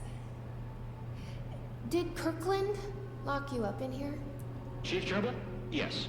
Teddy's long around. But holdout's unhappiest. Can gather for goldfishes. No wrinkle. Okay. Well, sounds like you're doing fine in there now. Just make sure you don't go anywhere. Jelly. At least we helped this guy. I think. Best we leave it locked up, though. We have no idea what it is, and we don't need any more problems out here. Prisoner 11C talks in interesting ways. Holy shit, projectile speed 500, exclusive to charge. Oh wow, that is absurd. 500% projectile speed. What?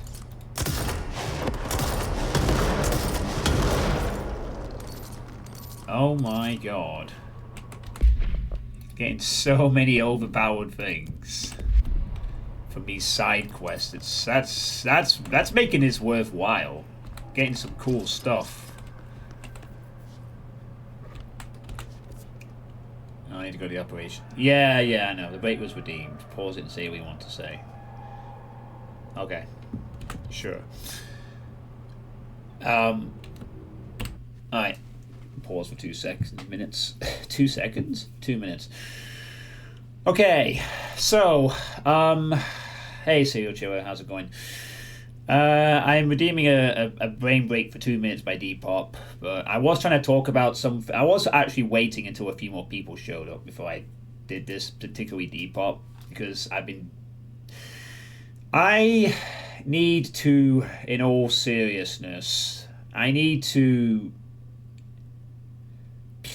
as I was saying before, I struggle to talk about myself in stuff like this, so do bear with me a moment.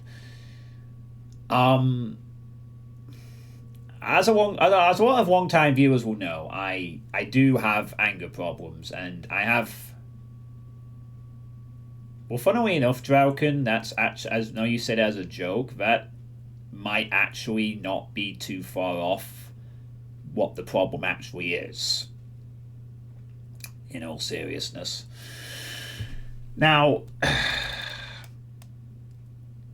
again, for some of you, this also probably sounds like a broken record because I keep mentioning this, but I don't do anything about it. Or rather, I have done something about it in that I have got a little better at handling it over the years. But as has clearly just been evidenced about 40 minutes ago when I was struggling with the puzzle in this room, it clearly hasn't gone away.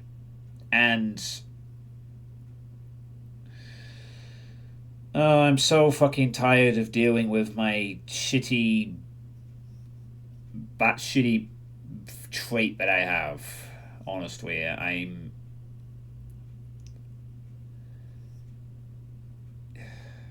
You know, I've had this. I've literally had this problem probably my entire life, unfortunately, and I'm fucking tired of having this same process play over and over again.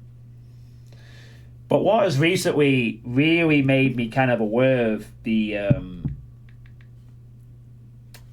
what the problem might actually be or could be is I recently read a book, just a random book I got for Christmas. It was called something like 365 Things That Aren't Actually True.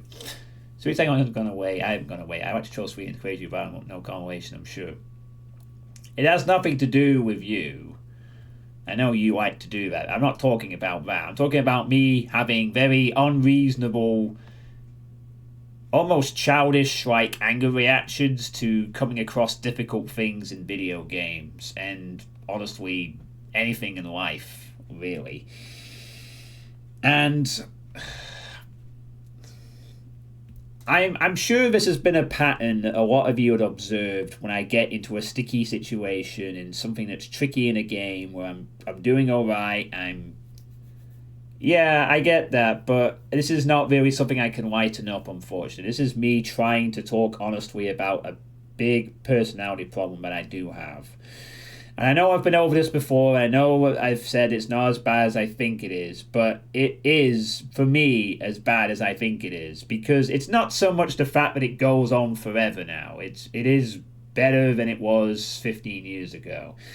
But the fact that it hasn't gone away entirely bugs me. It has always bugged me. I always have this stupid pattern where I'm playing a game and I'm doing okay and I die or a challenge comes up and I vent at the game. I enjoy raging at the game and I enjoy calling it bad and I enjoy calling the thing bad and it passes and it's done.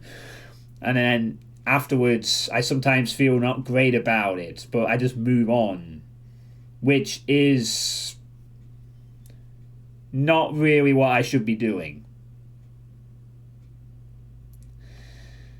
You know, if it's not that there aren't things in life that justify having an angry response because it's genuinely bullshit. It's the fact that I encounter things that are not even close to being bullshit, but I think they are in the moment. And it's almost like I just want the excuse to be angry or something like that. I don't know. I maybe it's because I lose control. I'm dying. I'm failing or whatever it is. And I just fucking flip my shit, and then it passes, and that's what happens every time. I get pissed off and then I feel better afterwards in a weird way, even though I don't like getting angry and I say it. I go for the fucking cycles like what I see with, when people go into crisis. Yeah, I get angry at a dumb video gaming. I called this fucking puzzle segment bullshit, but really I just had to pay attention to where the lights were going and that would be it. I think I'm trying to think too fast. I don't know. I'm trying to think too fast, but whatever the reason is, which I need to figure out.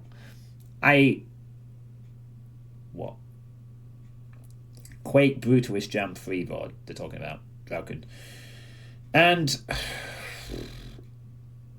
yeah, and then I feel better, and I'm sure anyone who's been around this channel for a while has seen me do this, and it's not probably that great to watch, especially if it's like of a game you like or a playthrough that's been going mostly fine, and then I just flip my shit, and then it's like I move on. It's like, why am I doing this? Why do I have these reactions to things that aren't even remotely bullshit? Or why can't I be a more chiller individual? I should be able to somehow change that in part, to be less angry at things that don't deserve it. Or whatever. I mean, not saying I can't get a bit annoyed and frustrated at things to some light extent, but I don't have to fucking go full pissed off mode just for a brief moment and then just flip back to normal. That ain't fucking right. That has never been fucking right. Even if there has been, on rare occasions, something that has justified that. It is... And I've had this problem forever, unfortunately. I've had this problem back when I was in the early days of my streaming. I've had this problem on Dope Lives. And I always seem to remember it was one game that started this off, Red Faction in 2009. I never saved from an archive, where I flipped out for the first time like this previously, and then it just seems to have never gone away. And I've never been good at handling this kind of thing. I don't know why. I just suck at handling it. And for far, far, far too long, I have just literally said, I've gone through a sort of weird cycle where I say I'm going to do something about it and I don't do anything about it. At all. And I just fucking... I mean, okay, I've lowered the difficulty if I play a hard Doom map set to avoid Doom map sets, fine. But I need to have a better reaction to these kind of things where I don't do this, where I don't mind failing, I don't mind dying in a game sometimes, I accept it, you know. I've played Dead by Daylight for fucking hours and die in matches, it's in my control, or whatever. I'm mostly white Red Faction, actually. I don't mind Red. By the way, just to qualify, I actually like Red Faction. It's just that when the mercs come in, the game does start to gravitate towards being a bit lame because their weapons are stupidly overpowered. Like, the game kind of changes into a bit more of a difficult time when you start dealing with more accurate hit scans and that one weapon that shoots through walls and the rockets. It does get tricky later on, but I didn't mind Red Faction. And apart from one really cheap encounter when the mercs were introduced. But anyway, I digress. I never really minded looking back 10 years or even more. You were way more easily enraged. Yeah, I was. You're not wrong. But I still feel that that hasn't completely gone away. You literally just heard me scream right now when you tried to tell me about the encounter, and I just sort of was screaming because I think not explained the mechanic to me. Has the game not explained the mechanic? And I shouldn't be doing that. I shouldn't be having that kind of reaction. I mean, if I'm really struggling on a section, like genuinely struggling, like I've died 10, 20, 30 times, and I've tried to be perseverant, and I've tried all kinds of things, and I've tried everything, then yes, then I have some justifications for being genuinely frustrated. I'm not saying that in a genuinely frustrating, repeated scenario that goes on for a while, but I don't have the right to be a bit annoyed if I'm subjecting myself to it. But not when it's like, it's a room, it's a puzzle, let's figure it out, let's just take our time, let's not fucking badmouth every element of the game because I'm having a bad moment and I need to vent. And the Masako, yeah. It was a voice clip to 2014. And I shouldn't be doing this. I really shouldn't be having this. You know, it's terribly, stupidly autistic of me. And by the way, Twitch, I can fucking say that because I have autism, so fuck off, mods. I'm allowed to criticize my own self, so back off. Now,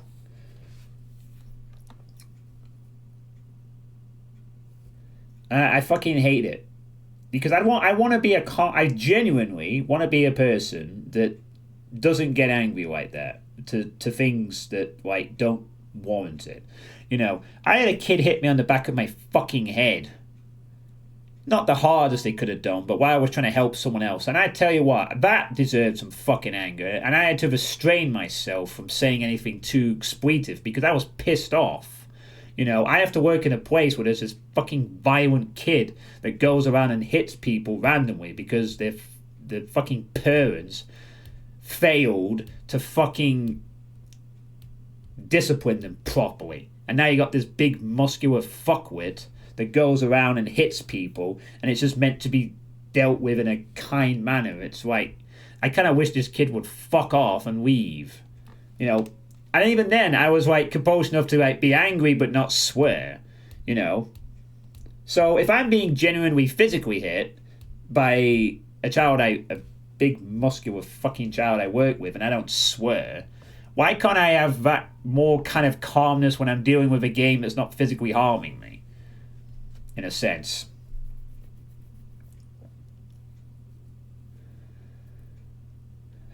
And so, what I've read in this book that I've read recently, and it's got me thinking about this, is it's sort of dispelling a supposed, like, things that aren't actually true kind of thing.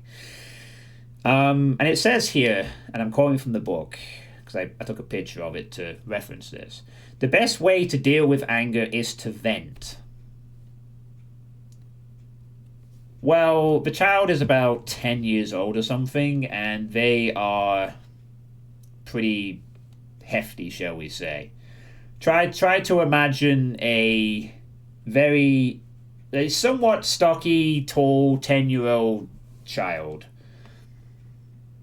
who occasionally sticks their hand out and smacks people. I'm not really going to dwell on that. The point is that today the point is that I've had to deal with things where I could, things I should be getting angry at, and I've had to restrain myself far more than this. And that's why you don't work with kids, Droken. That's why you have to have a certain mentality. Believe me. But anyway, the book says on this point, the best way to deal with anger is to vent. That's the thing that's the thing that people say. You deal with anger by venting it. It's healthy to do so, which I always thought was the case to some extent. It's better than bottling it up, right? Well, it says here, this works for most emotions. When you cry, you feel better afterward. But when you lash out in anger, you feel better because anger temporarily makes you feel more powerful. But it's addictive. The angrier you get, the more anger you want to unleash. It works in an unhelpful and vicious cycle. And I think... And always, this book has got other kinds of truths on different things. I wasn't looking for like a self-help book. It was just a book of random untruths, truths that were apparently not the case. And some of the stuff I knew from a previous book I read from QI. But this got me thinking, this particular one. It's like, am I addicted to like getting angry in a weird way? Do I do it because I can't get angry at things that I should be getting angry at? I think definitely part of this is unfortunately genetic, because my father, my asshole father, was exactly the same as this, I'm afraid to say. He would do the same exact shit as did my asshole of a grandfather. They both got angry at stupid things. And, for example, in the case of my asshole of an ex-father, he used to support, well, still does, support Man City, and I seem to recall one time he was watching them on TV and they were losing, and he punched the fireplace grill, like a fireplace, like a thing that goes over the fireplace to stop the embers coming out.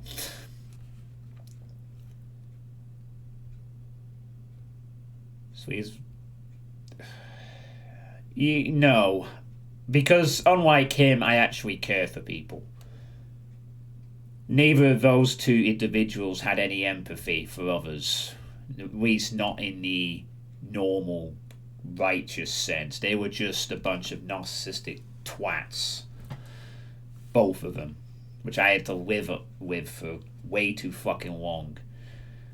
But unfortunately, they did have a genetic deposition to anger very easily, and I unfortunately have the same goddamn trait, and I hate that I do. I envy people like STX Vile who play much harder things, die and shrug it off. I envy anyone who plays video games in a chill manner, and has a good time and doesn't mind a bit. I fucking envy, at times, Ostinado, who's just completed Okupluck, by the way, today. 11 streams, Okupluck beaten on Ultraviolence. Not I'm Too Young to Die. He played on regular Ultraviolence and actually beat the game. That's a level of... he probably got frustrated because Okupluck is frustrating, let's face it. But he did it. I've always, for a very long time, always been envious of anyone who can laugh off that kind of thing, who takes the chill approach to, playing games and not minding if they live or die, and just enjoying the ride. I feel that my streams are better when I'm in that state, when I'm enjoying the game, when I'm not too ranting and raving about difficulty, because I'm sucking and not doing as well, and I'm off my pace or whatever. I make a mistake, I die, and I get angry and playing the game, and it ruins the stream for me. I always feel every time it happens, the stream gets ruined very briefly. It puts people off wanting to watch it, And I've had this problem for so fucking long. And I'm tired of having this problem. I am tired of it. I genuinely am. So what that thing in the book kind of showcased is, in the same way that perhaps alcohol was an addiction and me eating snacks after at night was a boredom addiction, is me getting angry also an addiction? What do you all think about that? Like, do you think that I sort of secretly like enjoy venting a bit because of that, or what? I'm tired of it. I'm tired of hearing my reaction and just brushing it off every time. I don't want to do that anymore. I want to stop doing it. It's not gonna, and I mean genuinely stop doing it. This is the next thing I need to improve on, you know. Another revelation that now I'm in my 40s, I need to start improving things. You know, the alcohol's going to disappear, the snacking and weight's going to come way down. The money spending is decreased. Now I need to sort this problem out. Because I think if I can crack this genuinely, if I could become a much calmer and chiller personality when I stream, it will be massively beneficial to myself and to people who watch my stuff. Because I think it just comes across as me being incredibly immature when I vent like that. Yeah, I'm 40. Yes, thank you, Drauken. I should be enjoying the games that I play. This is my escapism. I should not be spending my evenings thinking it is an acceptable thing for me to vent at a game like this. This is not what you all follow my channel for. None of you really have followed my channel because it's a rage channel. I'd like to think. There may be a few people in the past that did, but they've hopefully all gone away at this point. I'd like to think that a lot of people have stuck around my very small community over the years because I try to provide a decent place to talk about all kinds of stuff. I'm not too judgmental on things, and I try my best to... better not be a DMCA thing. Come after me! I'm a man! I'm 40! Oh, God. What is that? Oh, it's a... What? Oh, my goodness. That's something. And I'm also feeling bad of doing it during this because I have mostly enjoyed control. But, I genuinely... I just don't know what I have to do, though. I almost have to catch myself getting angry and stop myself before I start venting at something. That's what I have to do. That's the only thing I can think to do. Like, when I'm struggling at something, I need to just stop myself. Yeah, I know. I know no one can answer my question, but nor should I be asking for that kind of thing. I'm just wondering your opinions, that's all. I mean, this is the kind of thing I would normally have brought up in a sweet state in the past, but my reaction to this puzzle just now justifies that it was kind of a trigger to remind me to bring it up tonight, honestly.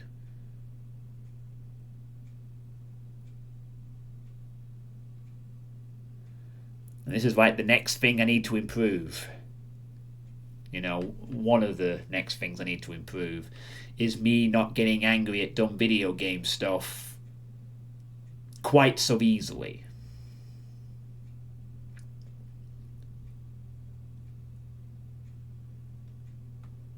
I mean, clearly I'm angry at something. Whatever it is. But the people in my streaming audience don't deserve to be the blunt force of it, to be honest. Not really. All I can say is that I get angry at work as well, but I can yell at my foreman and whoever made me mad. I also do a lot of sports, which helps to vent as well.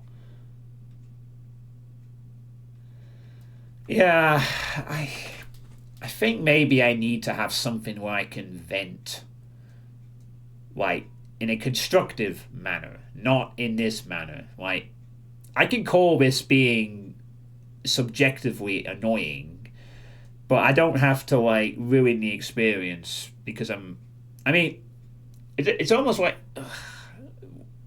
No, even if I wasn't streaming this, I'd still wouldn't like to have this kind of issue. Heck, if I wasn't streaming this, would I be calmer or not? Probably not. Depends. So, no, I can't do it at my work. I have to do the opposite. I have to be really calm, and I tell you what, I mostly am. I have been at times a very calm individual when chaos is exploding around me, because me adding to it doesn't help. Even though there's a part of me that would like to sometimes just get the fuck out, but it is what it is. I sometimes feel like because I can't vent anywhere else, I do it here. That's something I feel, because it's like, apart from... Okay, you've said something about a Twitch PM. I'll have a look.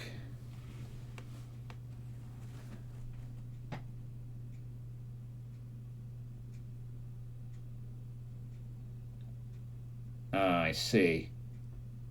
Okay. Jeez. Yeah, fair enough, Depop. Yeah, I mean, I've sort of said similar rhetoric, but to a much lesser degree when I've been analyzing some Doom stuff. So I'm not much better.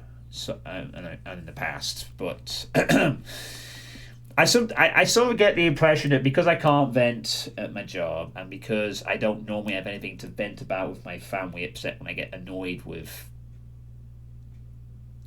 the things that my mum tries to sometimes bring up, which personal stuff, obviously. Is this where I just choose to do it?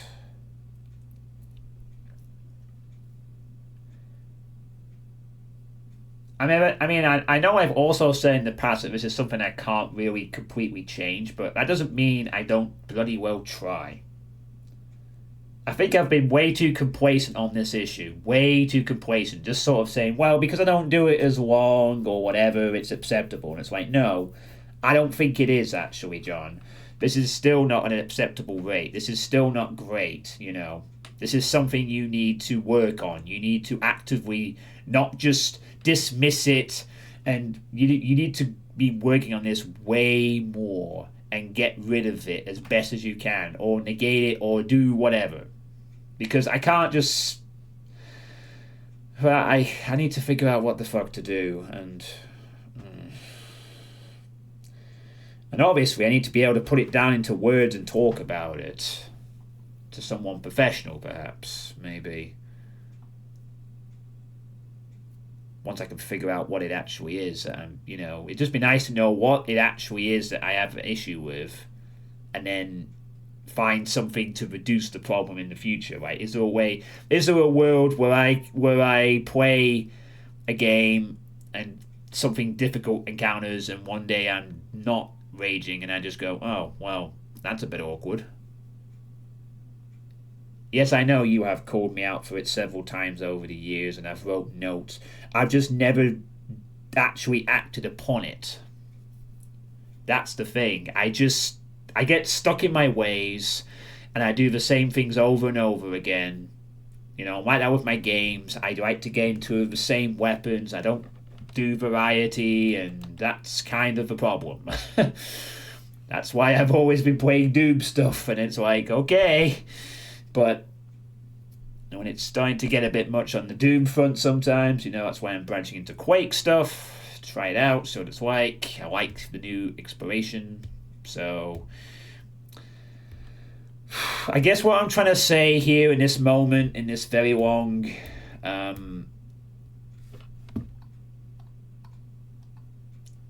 this has been like nearly half an hour at this point, but I'm sorry.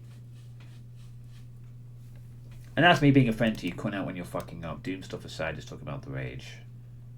Yeah, I know, you have. I think what I'm trying to say, what I will say here is I am going to try and do something about it this year. I don't know what that is. I don't know how long it's going to take, and I have no idea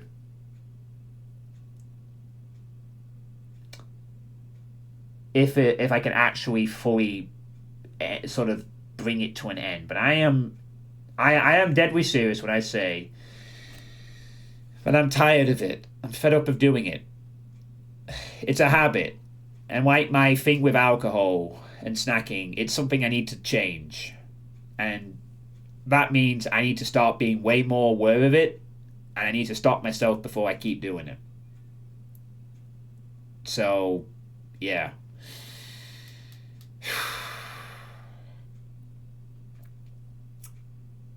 You could wear a shot collar on stream and give him a remote thing to give you a little electrocution every time you start getting ragey.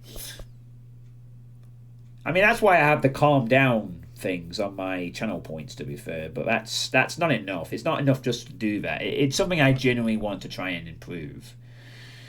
So, I'm going to do that. I'm genuinely going to start trying to do that, although I don't exactly know what apart from trying to seek out professional help, of course. So, yeah. And apologies for all of you who've had to put up with this particular aspect of my personality for God knows how long in some cases.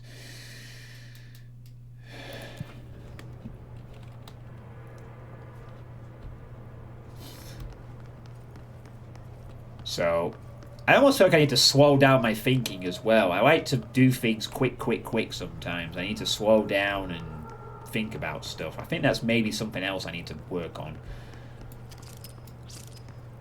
Probably because I play too many games about mobility and speed, and it does get overwhelming though.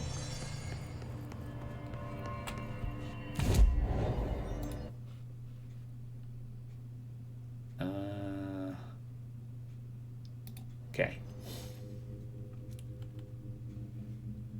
So yeah, I'm going to try and be much more aware of my problems with the rage, and I'm going to try to reduce it this year. That's what I'm saying here and now on this Control playthrough. So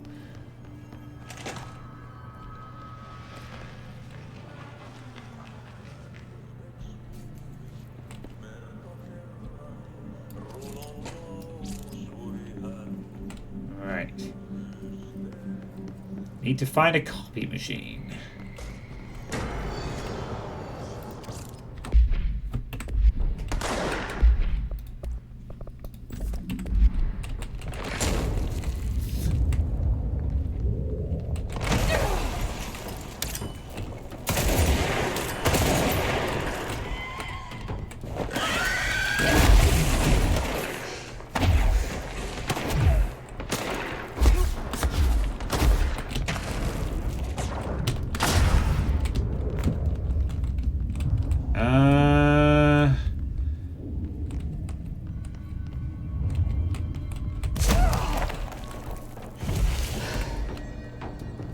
That works.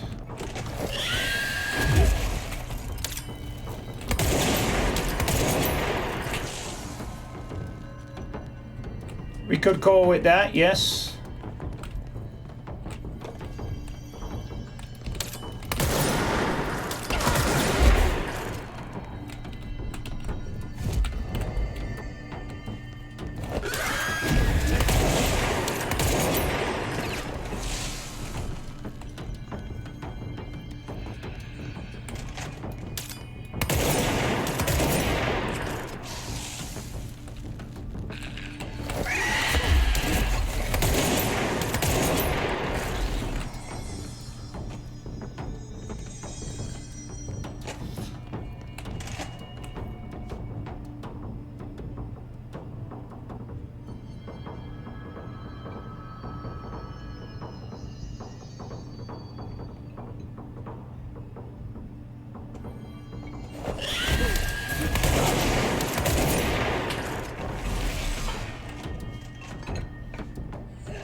That enemy is boring. Really, really boring to deal with.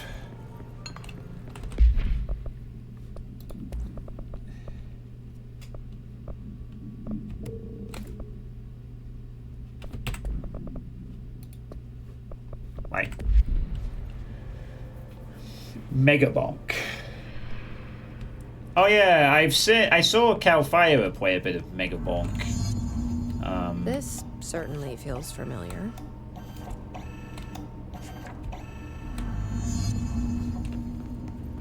Oh. Okay. I need to go and 3 different areas to mail copies of this chain letter. Hooray.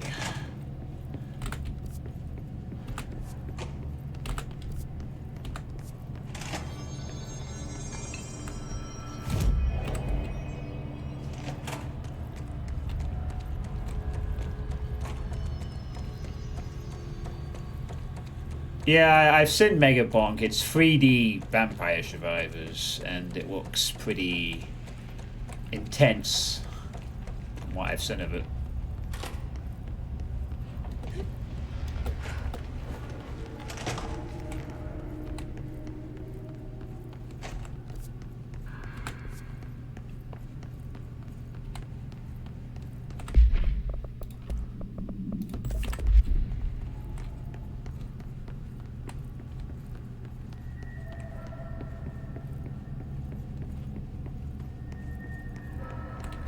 That's 1 cent.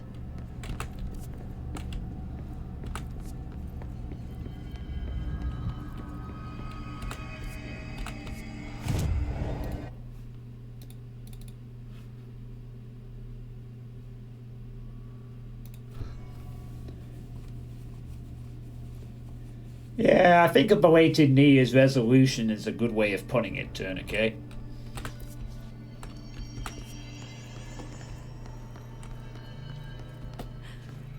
I'd like to imagine myself in a year's time doing a stream where I play something that was previously quite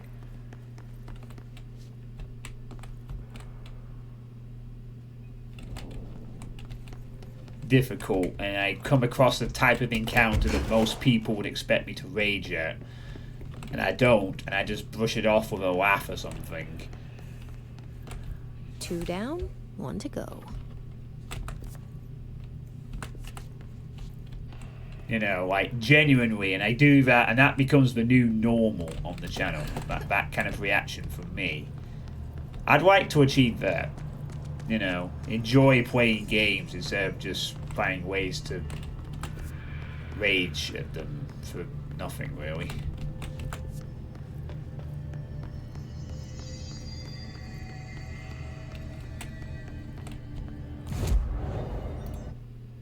Need to go to the utility corridor, which is the nearest one for that. Oh, that one apparently.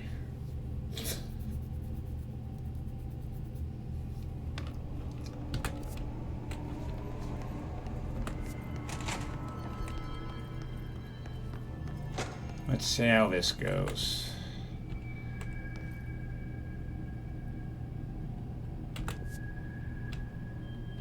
I think I can skip this room if I need to.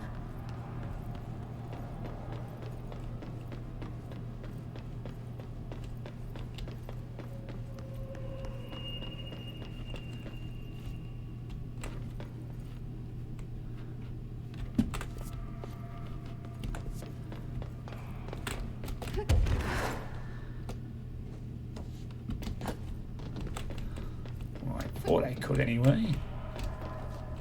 So.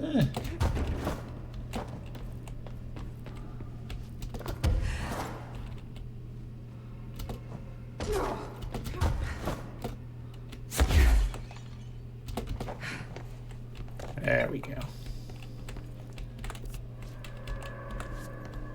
Yeah, this was it.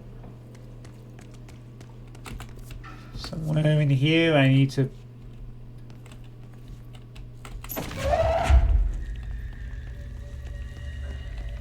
find more Supposed to be this dark in here?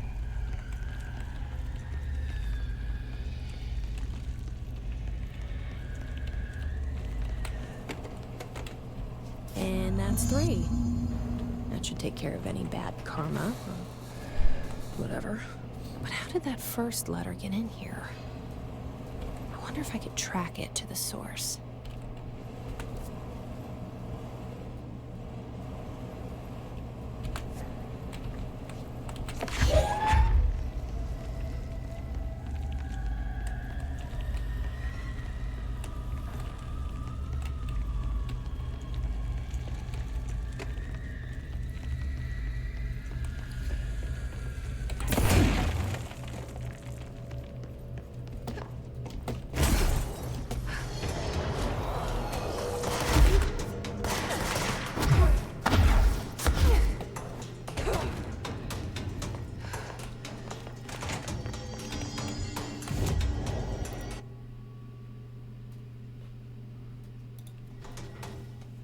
Oh, man, good luck on that, serial chewer.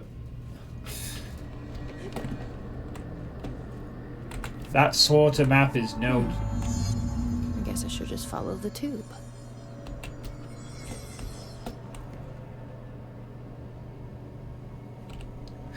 Yes, follow the tube. So you're the one sending out spam mail.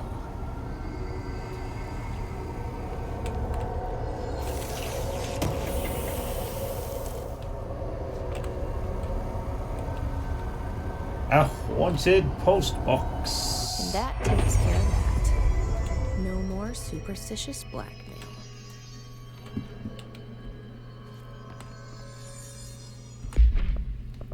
Nice.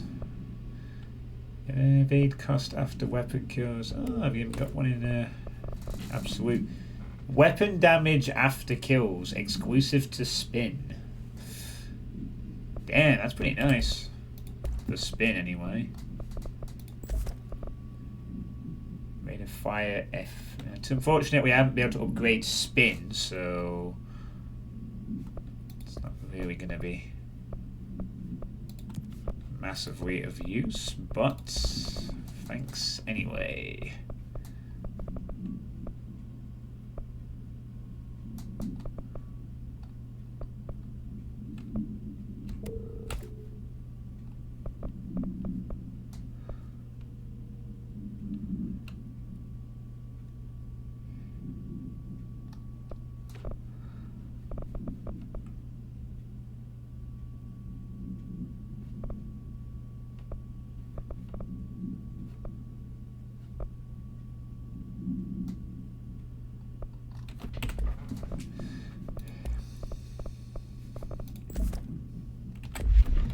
Okay.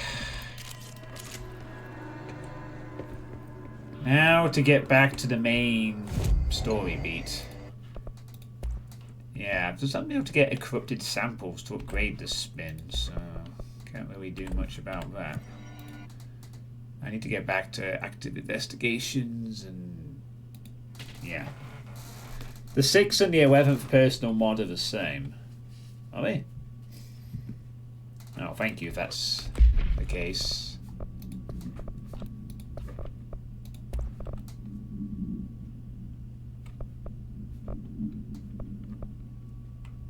Evade cost of critical health. Evade cost an element pickup.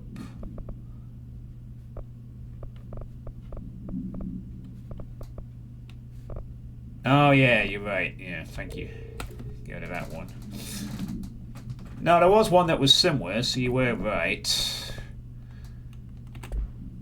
Right. So now we gotta go find... Return to the active investigations, and assumably... Go to the Bright Falls ore now. 5 and 10 now.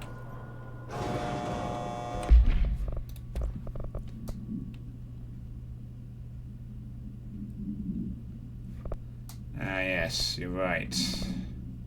Oh wait, no, that's element pickup and that's critical health. I'm getting rid of that one anyway. It's not very... Wow, evade cost when at critical health. Okay. Yeah. Aren't vampires considered uncool since Twilight and Nickelback levels of uncool?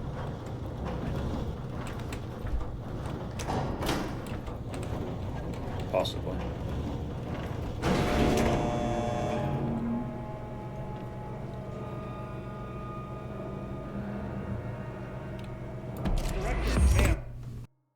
One second, everyone.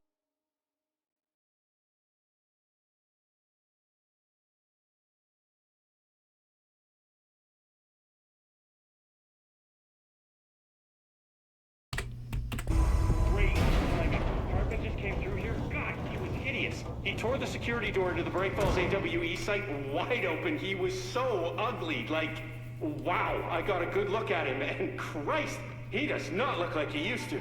The hiss must have messed him up or something. He looks like a bar rag that's been twisted by the world's strongest man. Or a monster from some 80s horror movie. You know, back when it was all practical effects? Ugh, nasty. Real Did you say professional, something? Winston. Remember, I can't hear you. Never mind, just go after Hartman. Ah, so disgusting. Alright, thanks.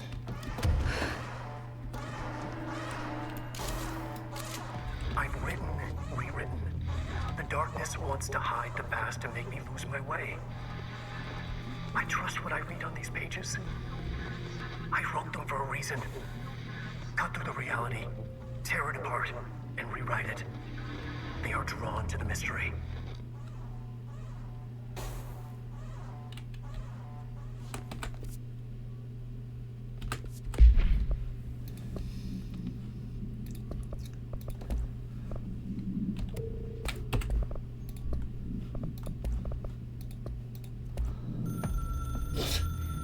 I've written and rewritten, deconstructed, reconstructed, experimented with different voices, changed the style, changed myself, forgotten the language, relearned the language.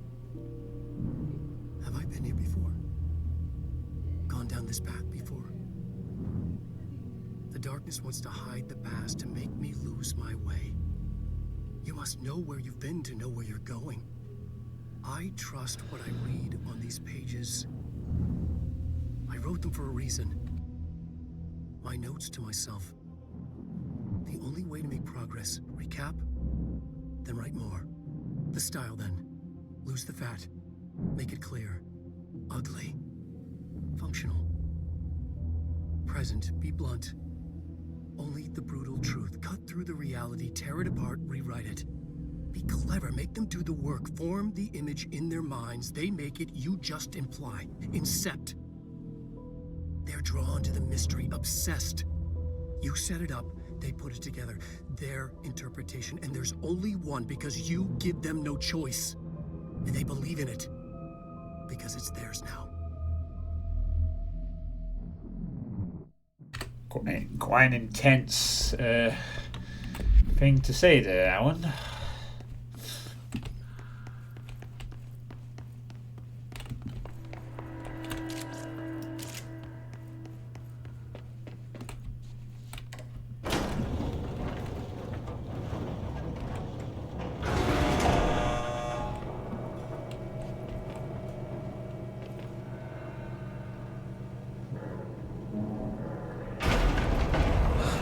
Stuck. Let's go take care of it.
Nice and brief there.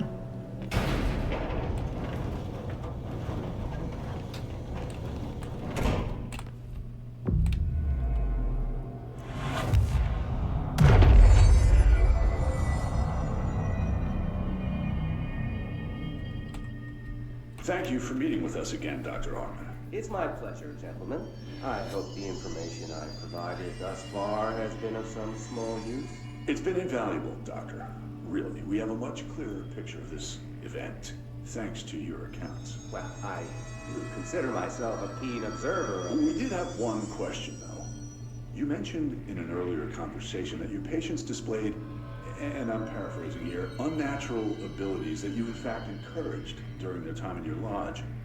It'd be very helpful if you could fill us in on the details there. Of course. Like yourselves, I work to understand and even bend the rules of our earthly paradigm. My patient's well-being was paramount, of course, but I would hardly be a man of science if I did not reach out at the underlying truth. As I stated in my written proposal, I believe working alongside your organization could be greatly beneficial to both parties. Sharing notes, as they said. Thank you, Doctor. That's all we need to hear. Remy? Dr. Emil Hartman, you have been found in breach of codes 4, 8, and 74 of the Federal Bureau of Control Criminal Offense System. What? You can't do this. I am a well-connected man. You're making a dire mistake, my friend. You will be detained until further notice, and all personal property will be confiscated, including the Cauldron Lake Lodge. That's preposterous. You can't just seize my property. I'm a United States citizen. I have rights. That lodge is my life's work. I'm offering you years of research. Get him out of here. You're making a mistake. You have to listen to me. You have to listen. Thank you.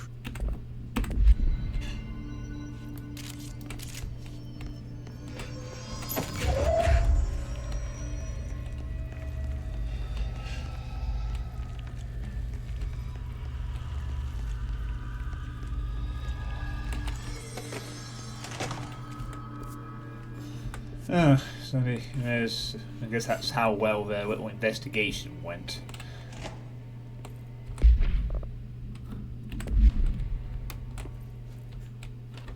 Oh, we're back at this motel thing. Rule of 3. I've forgotten again. I had a plan. I know it. I've forgotten.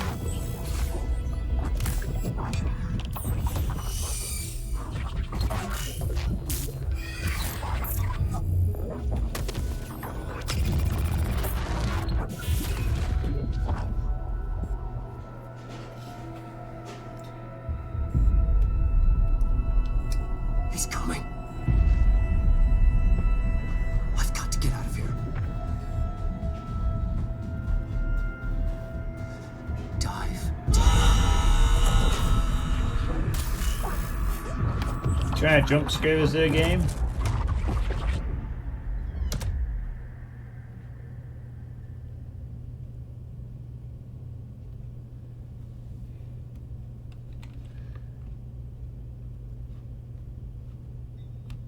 Whatever is going on with Wake, he clearly needs some help.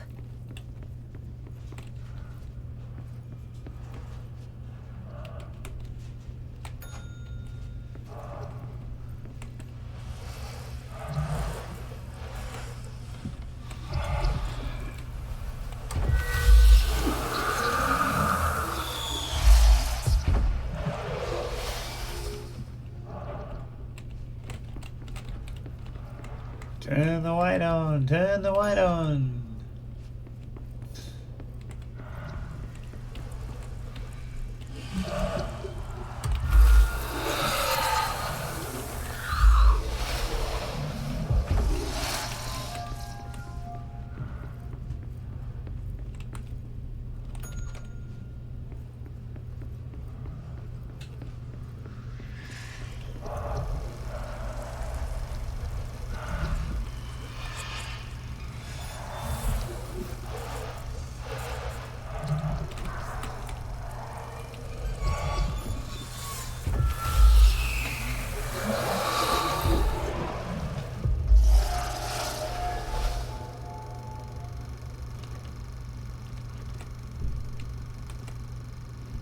Okay. I have quenched the darkness. Oh.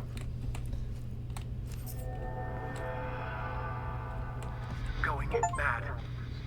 Wake had to escape. Find right? 80% of the collectibles in the investigation segment achieved. Wake needed a hero. A hero needed a crisis. For the part in the story about the government agency, Wake needed something special, something to convey an alien force mimicking human intelligence.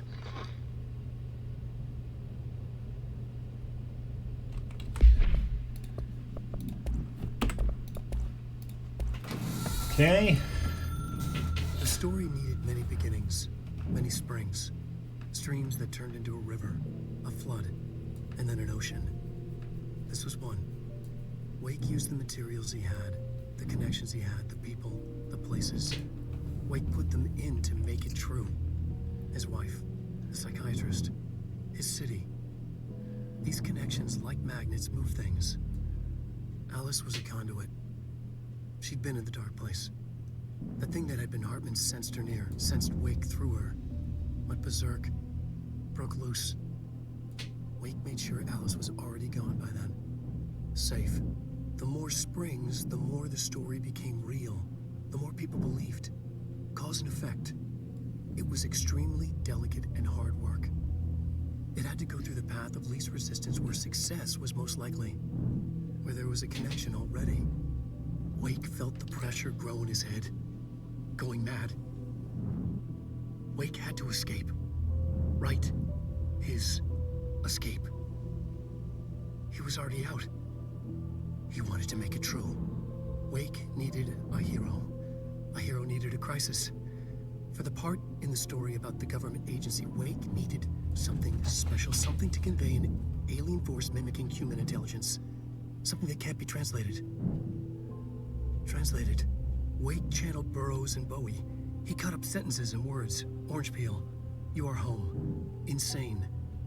He put them in a shoebox. He pulled out the words.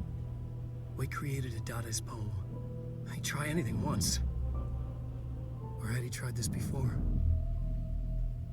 Don't know what a Dadaist poem is, to be honest, but anyway.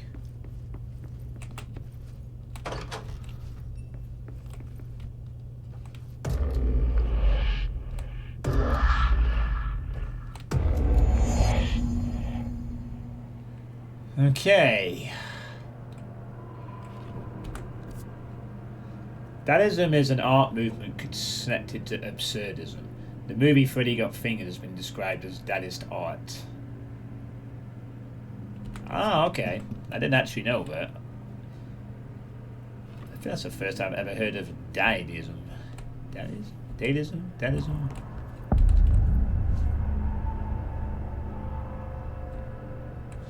Another replica.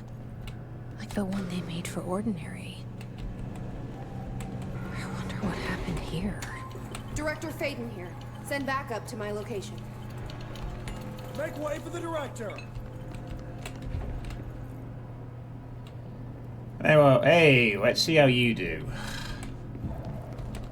Here, I guess. Alice Wake interview.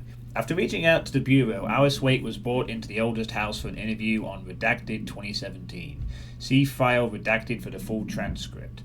Summary. The interview conducted by Agents Shah and Dempsey revealed that Mrs. Wake has had recurring nightly visitations from her missing ex-husband in her New York apartment, address redacted.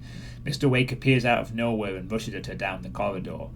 According to her impression, he appears crazy and horrifying, clearly coming at her with violent intent. Mrs. Wake believes that he is haunting her, insisting he is not Alan but a fucking monster in his body. Mrs. Wake has not been sleeping out for fear of these visits. Her attempts to keep the lights on through the night result in the relevant hallway's light bulb breaking every night, possibly indicating involvement of the redacted. Further investigation required. We propose installing monitoring equipment in the apartment. Copies of supply request form L5014 have been sent to Mr. Kirkland and administration for approval. Ah, I see. So I need to turn the light on somehow.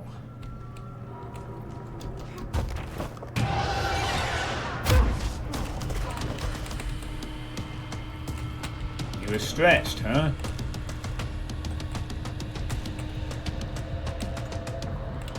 These are the notes of Dr. Emil Hartman. I am continuing my work. Maybe we should listen to this. These are the notes of Dr. Emil Hartman. I am continuing my work alone again since certain parties were too blind to recognize a golden opportunity. Despite my generous offers, the conversations came to naught. Some people simply do not value collaboration as I do. Though I believe now that it was for the best. The sort of bold, pioneering work that I am undertaking cannot thrive under the shackles of bureaucracy and regulation. I have a history of seeking such partnerships. There was a time when I had hoped Alan Wake and I could collaborate. Together we could have produced art such that the world has never seen. But Wake was stubborn, egotistical. Writers usually are. Disappointing nonetheless. But now, like Tom before him, Wake has disappeared into Cauldron Lake. And this is where my work turns hypothetical. Since he was lost to the lake, Thomas Zane has been observed by various townspeople. This indicates to me that the individuals within the lake are not entirely gone. I anticipate Wake will similarly return one day. While I may harbor some resentment for the man, his raw talent and determination are undeniable. From this, I have concluded that the lake and the dark place within it are not as removed from this world as I previously thought. Given my acute awareness of what awaits within, my meticulous preparations, and my considerable education, I believe myself much more prepared than either Tom or Wake. I should be able to cross into that dark realm with the chance to return as they have. All that remains is the dive itself. It frightens me, I admit, but such is the burden of the truth seeker. I will take my plunge into the dark tomorrow, with only the light of knowledge to guide me. It is time for a breakthrough. Until I return. Bold again, since certain parties were too blind to recognize a golden opportunity. Despite my generous offers, the conversations came to naught. Some people simply do not value collaboration as I do. So I believe now that it was for the best. A sort of old pipe. I see, yeah. I get what you mean now, Depop, yeah. Work that I am undertaking Yeah. cannot lie under the shadows of bureaucracy.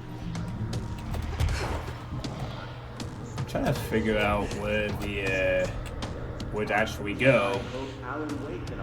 I need to use the power thing somewhere, but oh, over there, I guess. Disappointing nonetheless.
So far, so good, I think.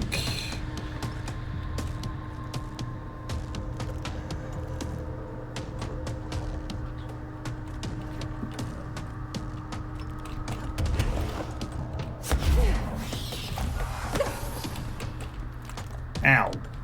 I don't really appreciate that, sir.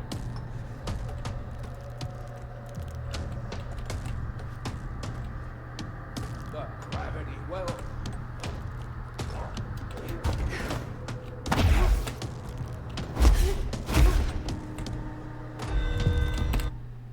Not now, game.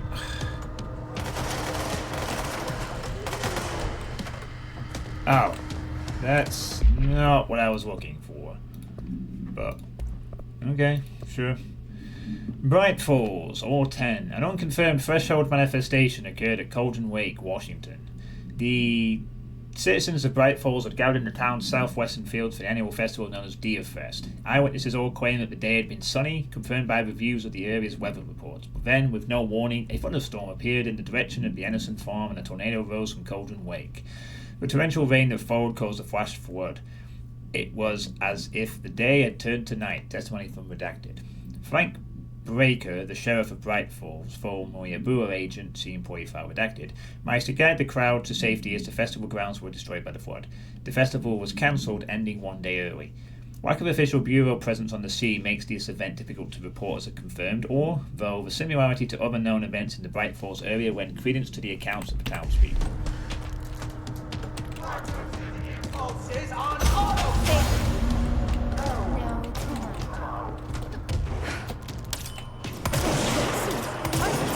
You're pretty rough on the eyes, Dr. Hart.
Okay, sure, he wasn't even facing my direction, but whatever, game. You want your little things, whatever. I really hope this is the final fight, by the way. Oh, thank God, we don't have to do all that light stuff again. Good.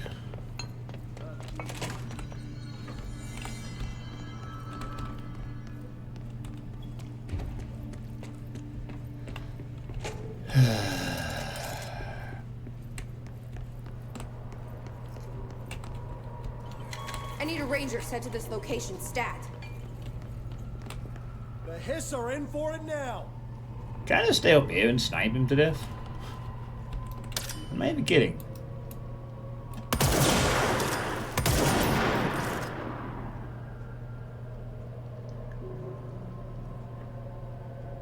Yeah, I guess that would be a little unfair. Kind of like...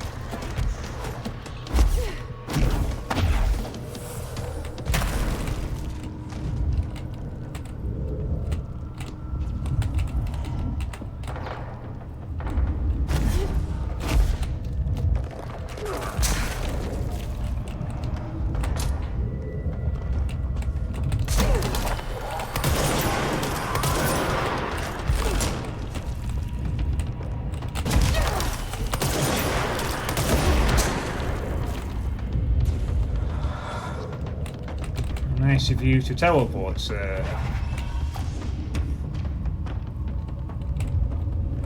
think you are.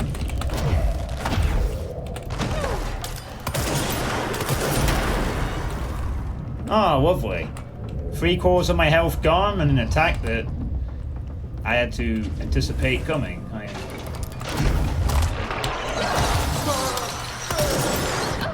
Oh, I'm dead. Here's another good example. I love this fight. This is so much fun. It's a riveting conclusion. Let's have a look. God damn it, Pineapple. Will you stop trying to rickroll me, please? This is a boring fight already. So boring. What's the point of the ranger? He doesn't even distract the... Well, I don't know if he does any damage to him, but... Send a ranger to my location. Nice to see a director out in the field.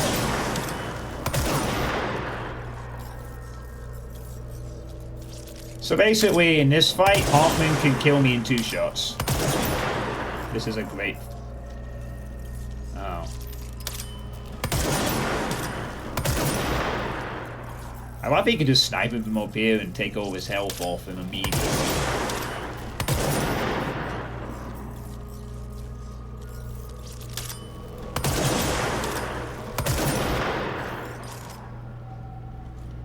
I wish. Yeah, so anyway, I'm gonna die like 20 times on this fight because this fight is...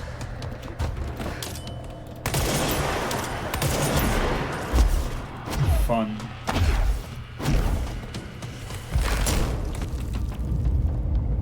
Okay, that's good to know. So that's why he gets to kill me in 2 hits.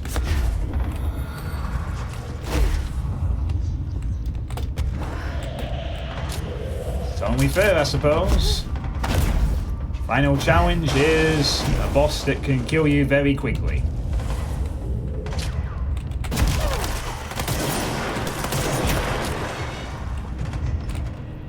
It's only fair. I mean, I'm supposed to be a demigod at the game by this point, I suppose.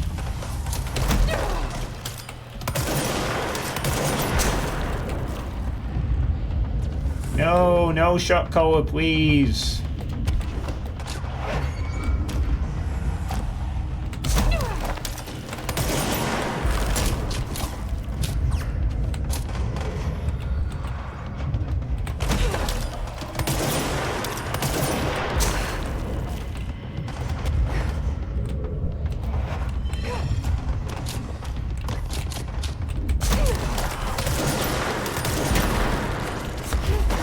Get away from me. Why do I have a horrible, horrible, horrible, horrible feeling this is not his only phase of the fight?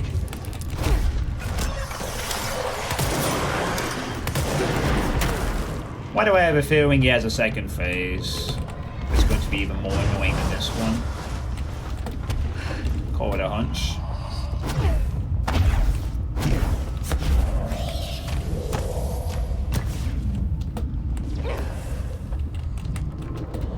Now I had to be like far, far away from him, really.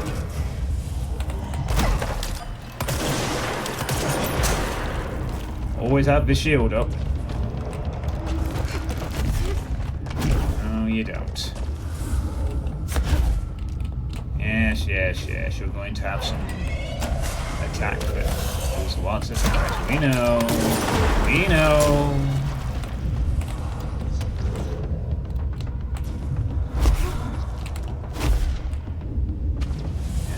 Yes, yes. Very engrossing.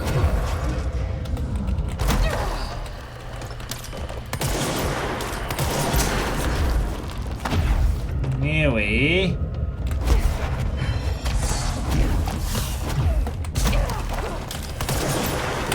Oh, no, you... Get off, buddy. Cut that shit out. Hey, Chuck.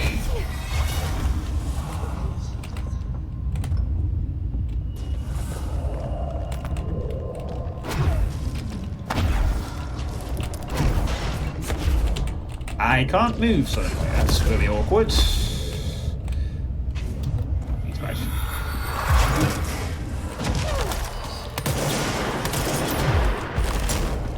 Hey, Dave.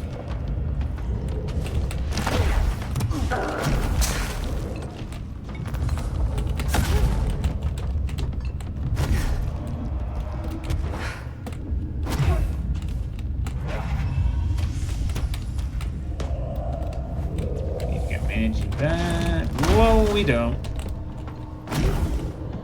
Look out.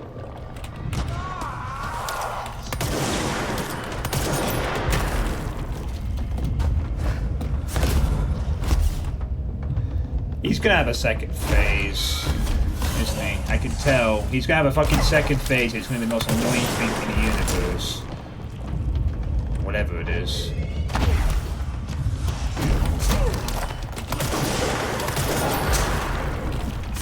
Jesus Christ, dude.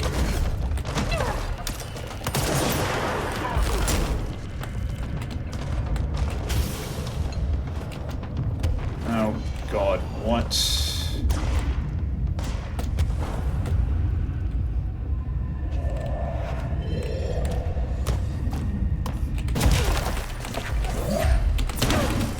Oh, goody.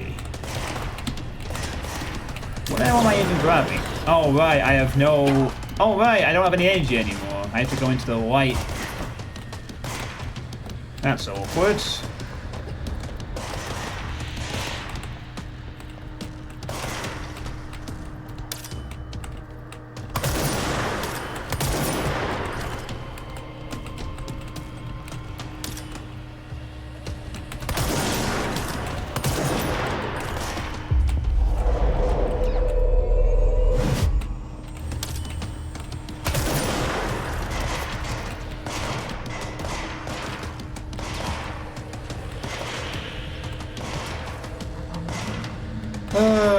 So after wearing him down, he just wants us to redo the puzzle bit again.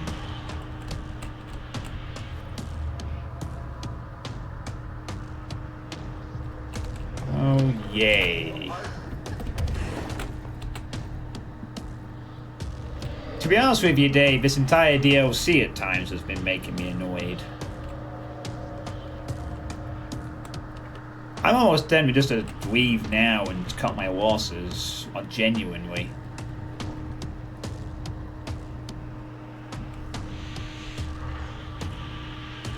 I kind of wish that was just the end. I mean, this guy was able to kill me in 2 shots with the first phase, so now I gotta do this darkness thing again. Okay, sure.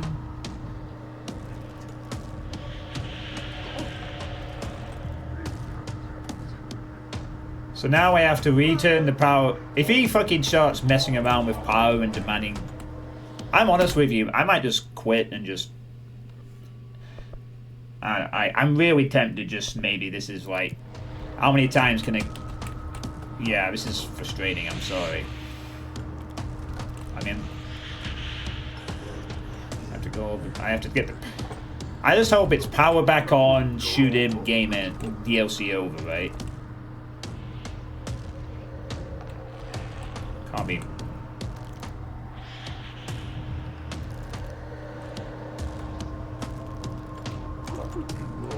Oh, I guess for one.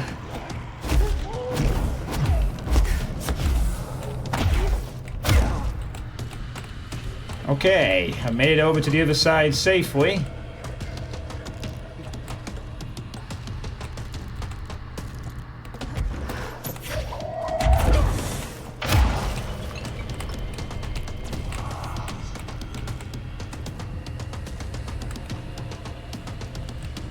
Maybe it just is a case of just redoing it one more time and then you're good. We'll see. Maybe this won't be as bad as I thought.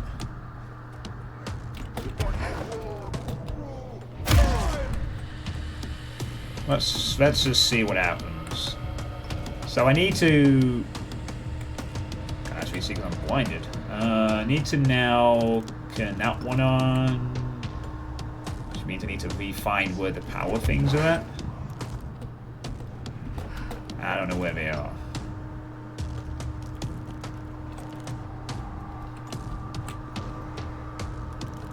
Gotta find the power stuff. That is dislodged. I don't know where it is.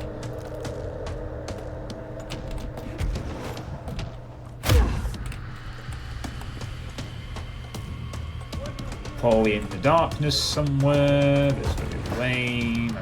I am trying to look for it, but I can't see where it is.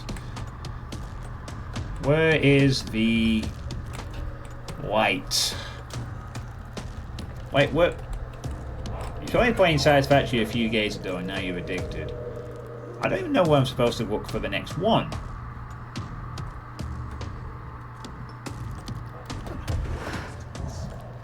Oh, okay, no, that's not where I wanted to go. I now know where it is, though, at least. It's up there.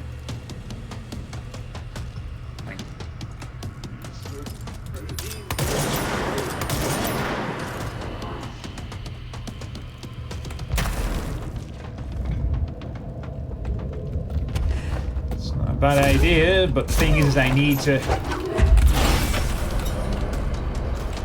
There we go.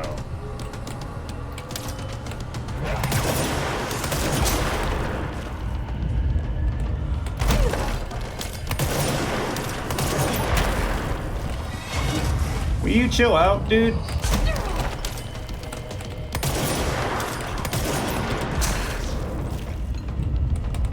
What's on about?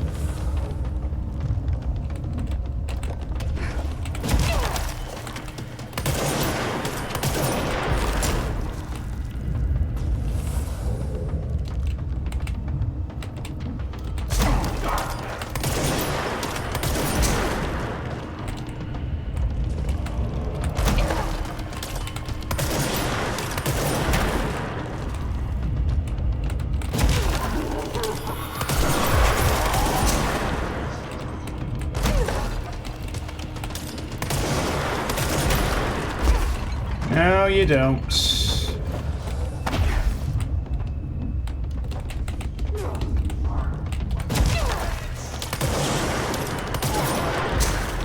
Will you cut that out, please?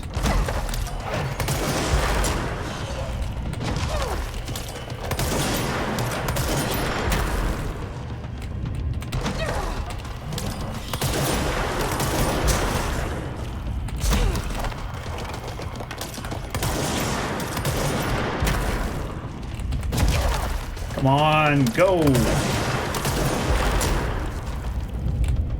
Come on!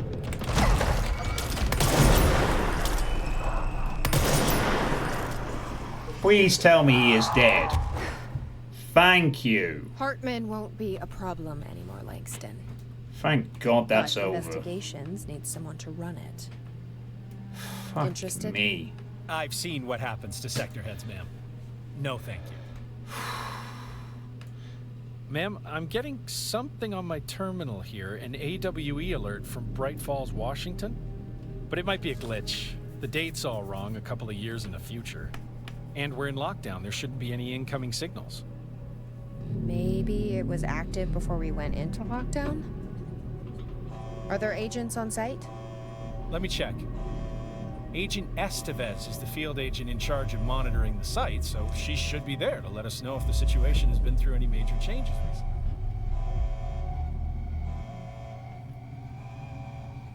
Oh, I get it. It's baiting the sequel, right?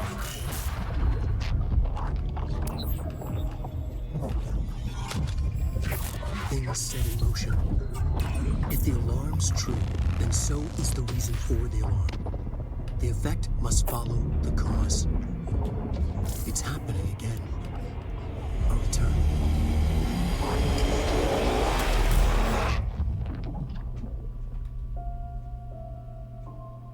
You have been warned.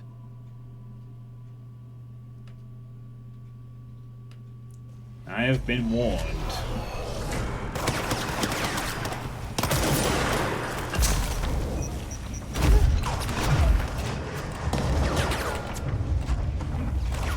Wow, what a nice thing to be greeted by upon completing the boss fight.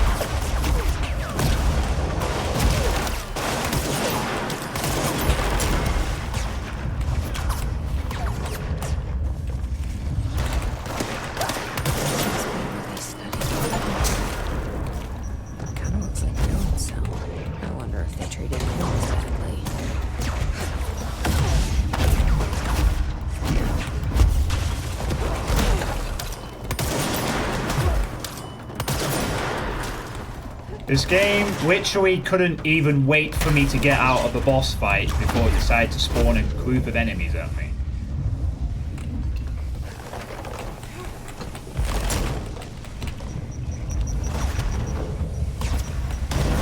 Just went for a boss fight game. No, it's fine. You must be bored already.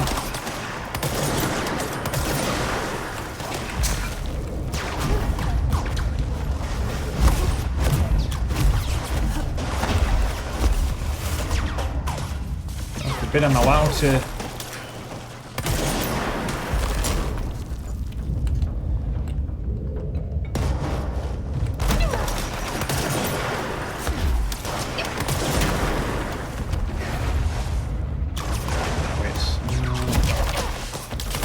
Thank you.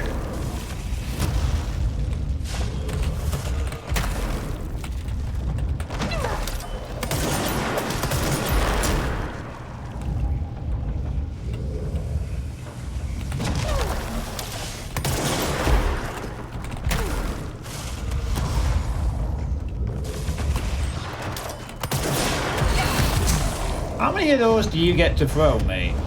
Like, seriously. Just...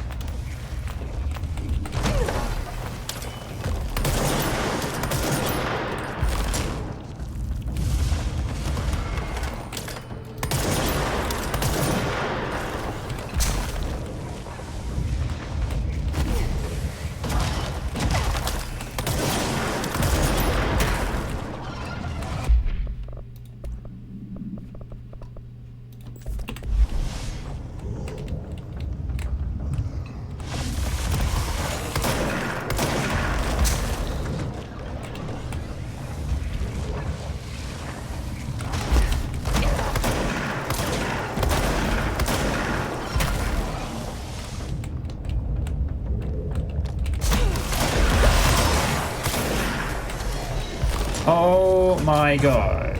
That is still not the end.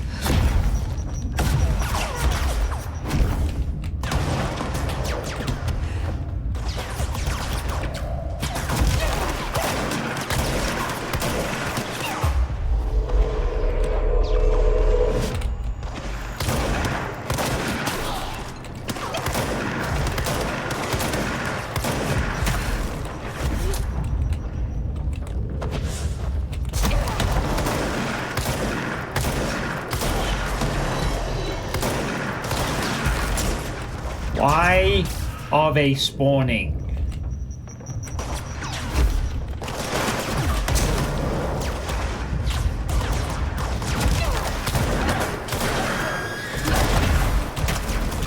Why are we still spawning things? Oh my good lord.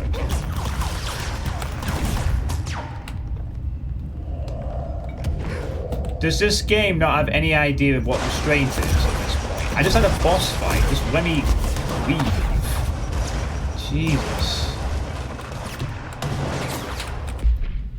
What an absolute ball ache.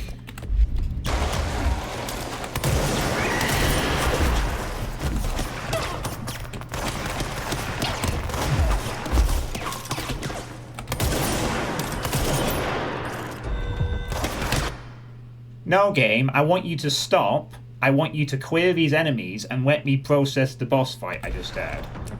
My response to a boss fight should not be having to deal with another thing immediately afterwards.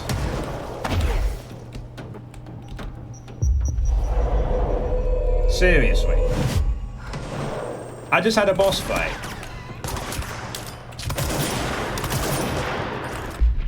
It's perfectly okay for me to, you know, have a breather after that.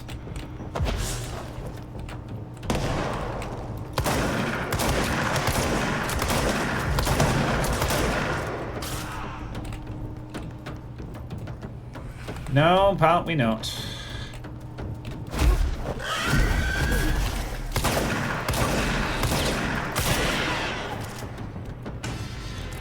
Oh, thank you! They must have made the sequel when it came out like 5 years later. I'm sorry, but can anyone explain to me in what any other game you've played where you've fought a boss fight at the conclusion of the DLC and then literally as soon as you spawned back in, you had to deal with 3 waves of common enemies immediately upon concluding the boss fight?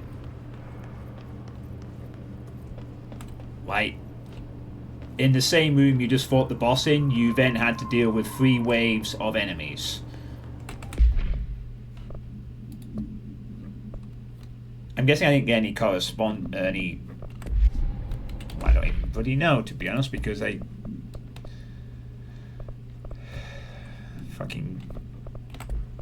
might have a rubbish to me. Oh, good grief.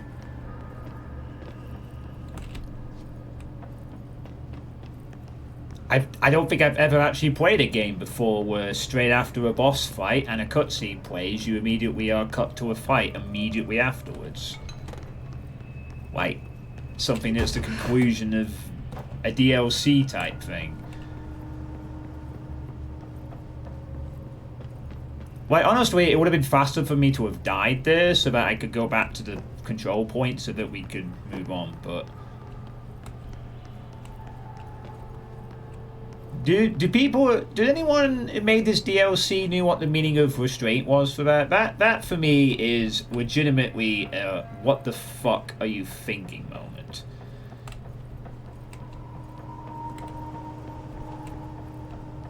I mean, and don't get me wrong, I can understand if like you kill a boss and then you're supposed to escape a facility or something like that, or you're supposed to like...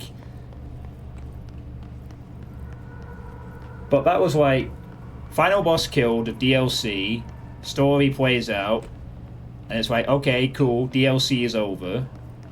Back in the same room, immediate several spawns of enemies. Not just 1, but 3. Back to back to back.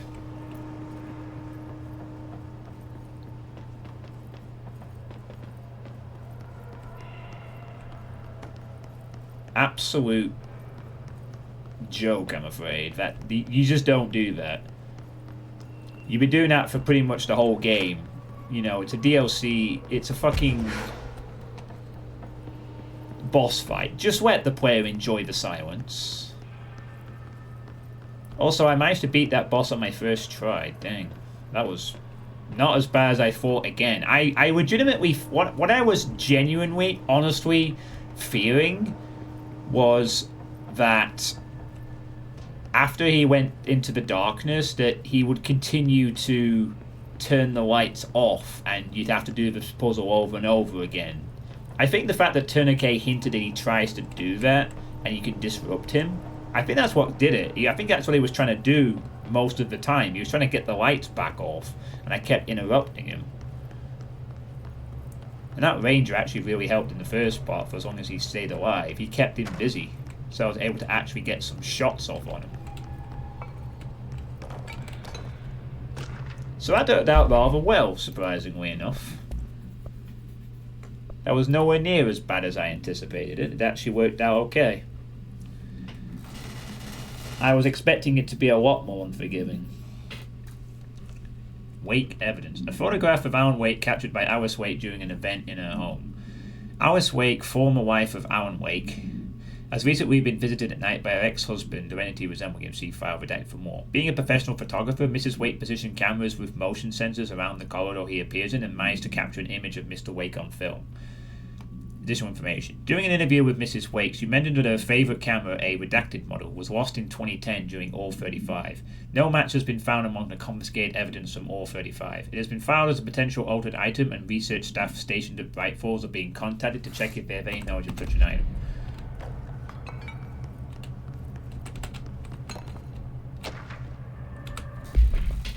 And a photograph. Ah! Oh god. Taken on something in 2017. It looks like he's about to be a jump scare in a jump scare image used in a bad game or something. It's the kind of thing you'd use for that.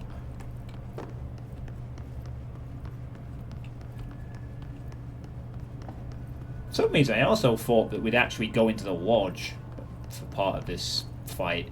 Like, it would be, you'd see the inside of the lodge from the game. For some reason, I don't know why. Just kind of thought that was on the... Whoa! Ah, damn, I cannot beat my toughest enemy. Slope physics.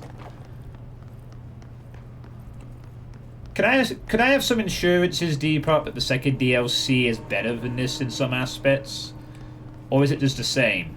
Is it gonna just be like more of this, I guess? Like, for the most part, I think they did explain all the things they needed to pretty okay, but with all the tools, I have to say that I am genuinely less impressed with Control's combat the longer this is continued.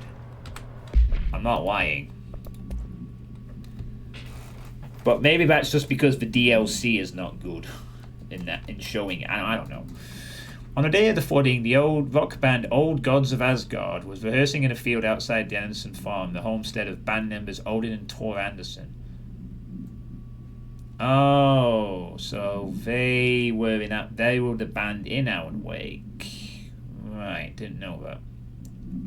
Both admitted to being in a heavy state of inebriation at the time, having spent days drinking their home-brewed moonshine while celebrating Deerfest. After the townspeople were evacuated from the flooded field, Sheriff Breaker was asked by Freya Anderson, daughter of Thor Anderson, to check on her father and uncle. Breaker drove to the Anderson farm and found the band members alive but in need of medical aid.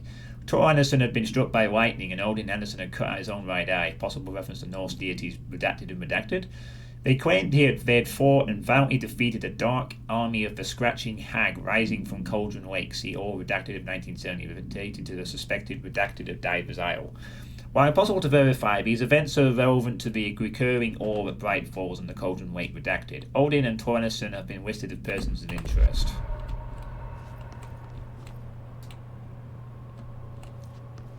Maybe they kept Alice Wake in there while they had her.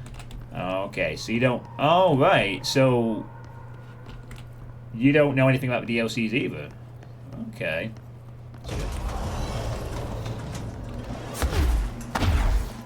I've not even left the area yet. All I did was leave that wet area. No, I'm not fighting you guys. Goodbye. The DLC is over for me. I'm going to leave.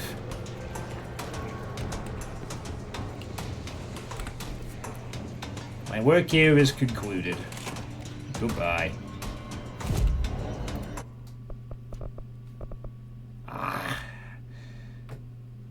Hold and launch up to 3 objects. Energy now. I just want that for the energy recovering part, to be honest. So I'm just going to save up for that.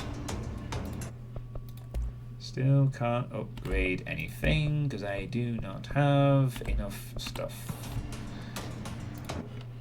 Get me the fuck out of here, if you please. Yeah, fair enough.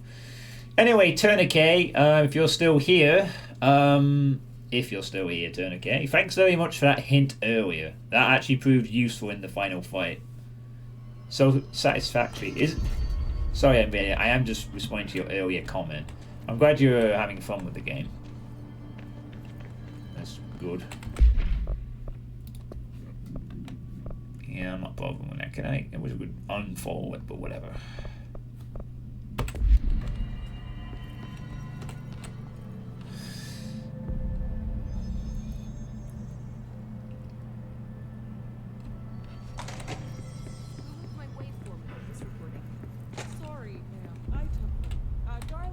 I don't know if you have anything else to say, but I'm just gonna see. No, she has nothing else to offer. Well, I've got a bureau to run. See you soon. Yes, ma'am, Director Faden. Please, Emily. Not even as a joke. Call me Jesse. Can't believe Dredge opened the door for this. Trusted that. Oh, I have to go to the hotline chamber to activate the second DLC. Okay, that's good to know, I guess. Cool. And I have nothing else to do at this point, which is good. Yeah, so I guess my thoughts on the DLC number 1 is nice that Alan Wake got a DLC, I guess. But honestly, it feels like the DLC has kind of exposed the flaws of the combat in this game, oddly enough. Like, it's a lot of dealing with enemies that take a while to kill. It feels like you've only got one really good weapon that punches through them, which is Pierce. And as I've said before, you die quickly. Enemies sometimes die quickly, but sometimes you must absolutely tank through a bunch of tedious stuff. I wish they knew restraint on spawning enemies into rooms at times, and some of the mods I received for the weapons were ridiculous, as they should be, which is kind of nice. Some absolutely ridiculous stuff. And yeah, I felt a lot of it was probably a lot better than I was making it out, to be honest, yesterday and today, I think. And yeah, I sort of gave an attempt at trying to be calmer during the Hartman fight, which kind of worked, but I still kind of was contemplating quitting, which I should also not really be doing or thinking about. Maybe sometimes I should just stop saying words and just be quiet for a bit. I seem to sometimes do better when I do that instead of just speaking my thoughts immediately. So, but that being said, the story and the world building was still quite good, but I am not enjoying the combat as much now, I'll be honest. It's... yeah, making the combat harder is not making it better for me in this game, which is a shame, but it's... but I won't rub that as a mark against the actual base game. The base game is... yeah, I get it'll take a few tries for some of them, but it's just not... it's just the way that they play out. It's just... I do okay, and then an explosion goes off and I lose all my health and I'm dead.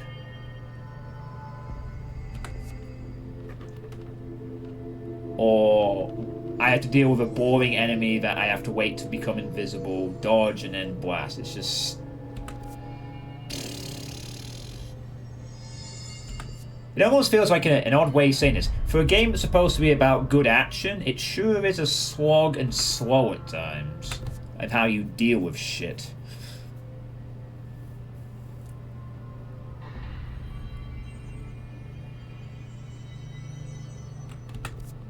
Eh.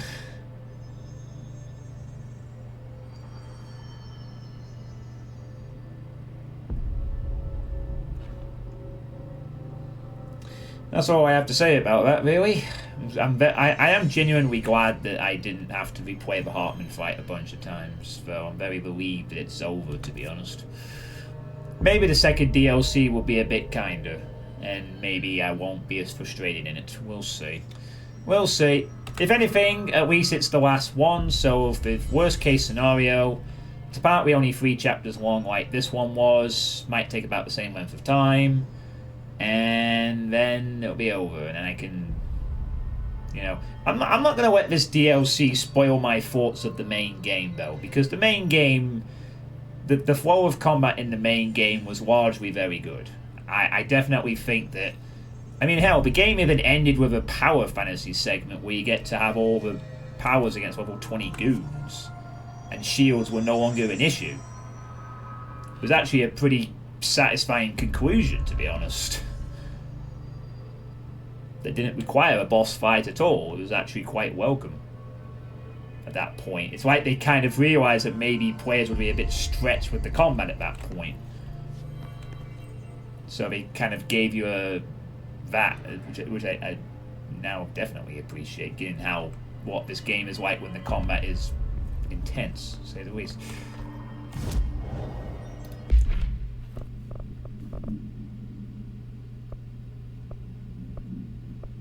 No, I didn't get any. Oh, right. Didn't get any more outfits, so yeah. Yeah, I know a lot of these. Funny enough, a lot of the stuff I was talking with was optional stuff, so yeah. Right, anyway, that's going to be it for tonight's stream.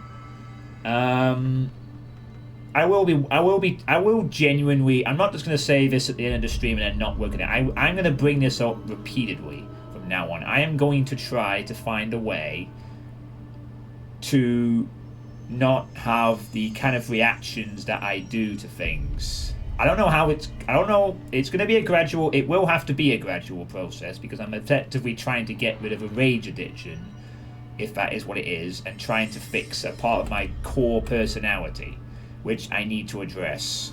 And it probably won't go away fully, but I want to do better. I genuinely do. I just need to figure out how. That's going to be the tricky part. So, Mold 1, for example, was building that stuff. It's not a content blocker. Yeah, the mold quest line was good because it made me immune to mold areas, which was helpful. I could explore extra side stuff. It was a fun little side quest as well. The base game did a lot of things right. As I said at the end of it, it did a lot of things right. You know, bar a few tricky fights, which did frustrate. The game combat proceeded nicely and ended when it needed to end. It ended at the right time for me. And I've a lot of positives about the base game, but the DLC one has been so far more awkward, amidst the sea of good world building of the Alan Wake stuff. The combat is not as fun now. Period. So, yeah. I can only hope that the second DLC will be a bit better. But I'll find out tomorrow when I will play more of it. So, yeah. Thanks for watching, everyone. Hope you have enjoyed the stream, for those who have come along. I will hopefully continue with more tomorrow, and I'm just going to see who's live now. I think we'll give Medea a raid, I think. Oh, never mind. Medea is literally ending her stream, so I guess we won't be giving Medea a raid because her stream is ending. I don't want to watch Brutalist Jam 3 because S6 Valve's playing that. Draku's playing that. Quite a few people are playing that at the moment, unsurprisingly. Okay. In that case, then, I will give Vitana raid. He's playing Hell Revelations. Hell Revelations? Whatever that is. No idea what that is, but well, it's something.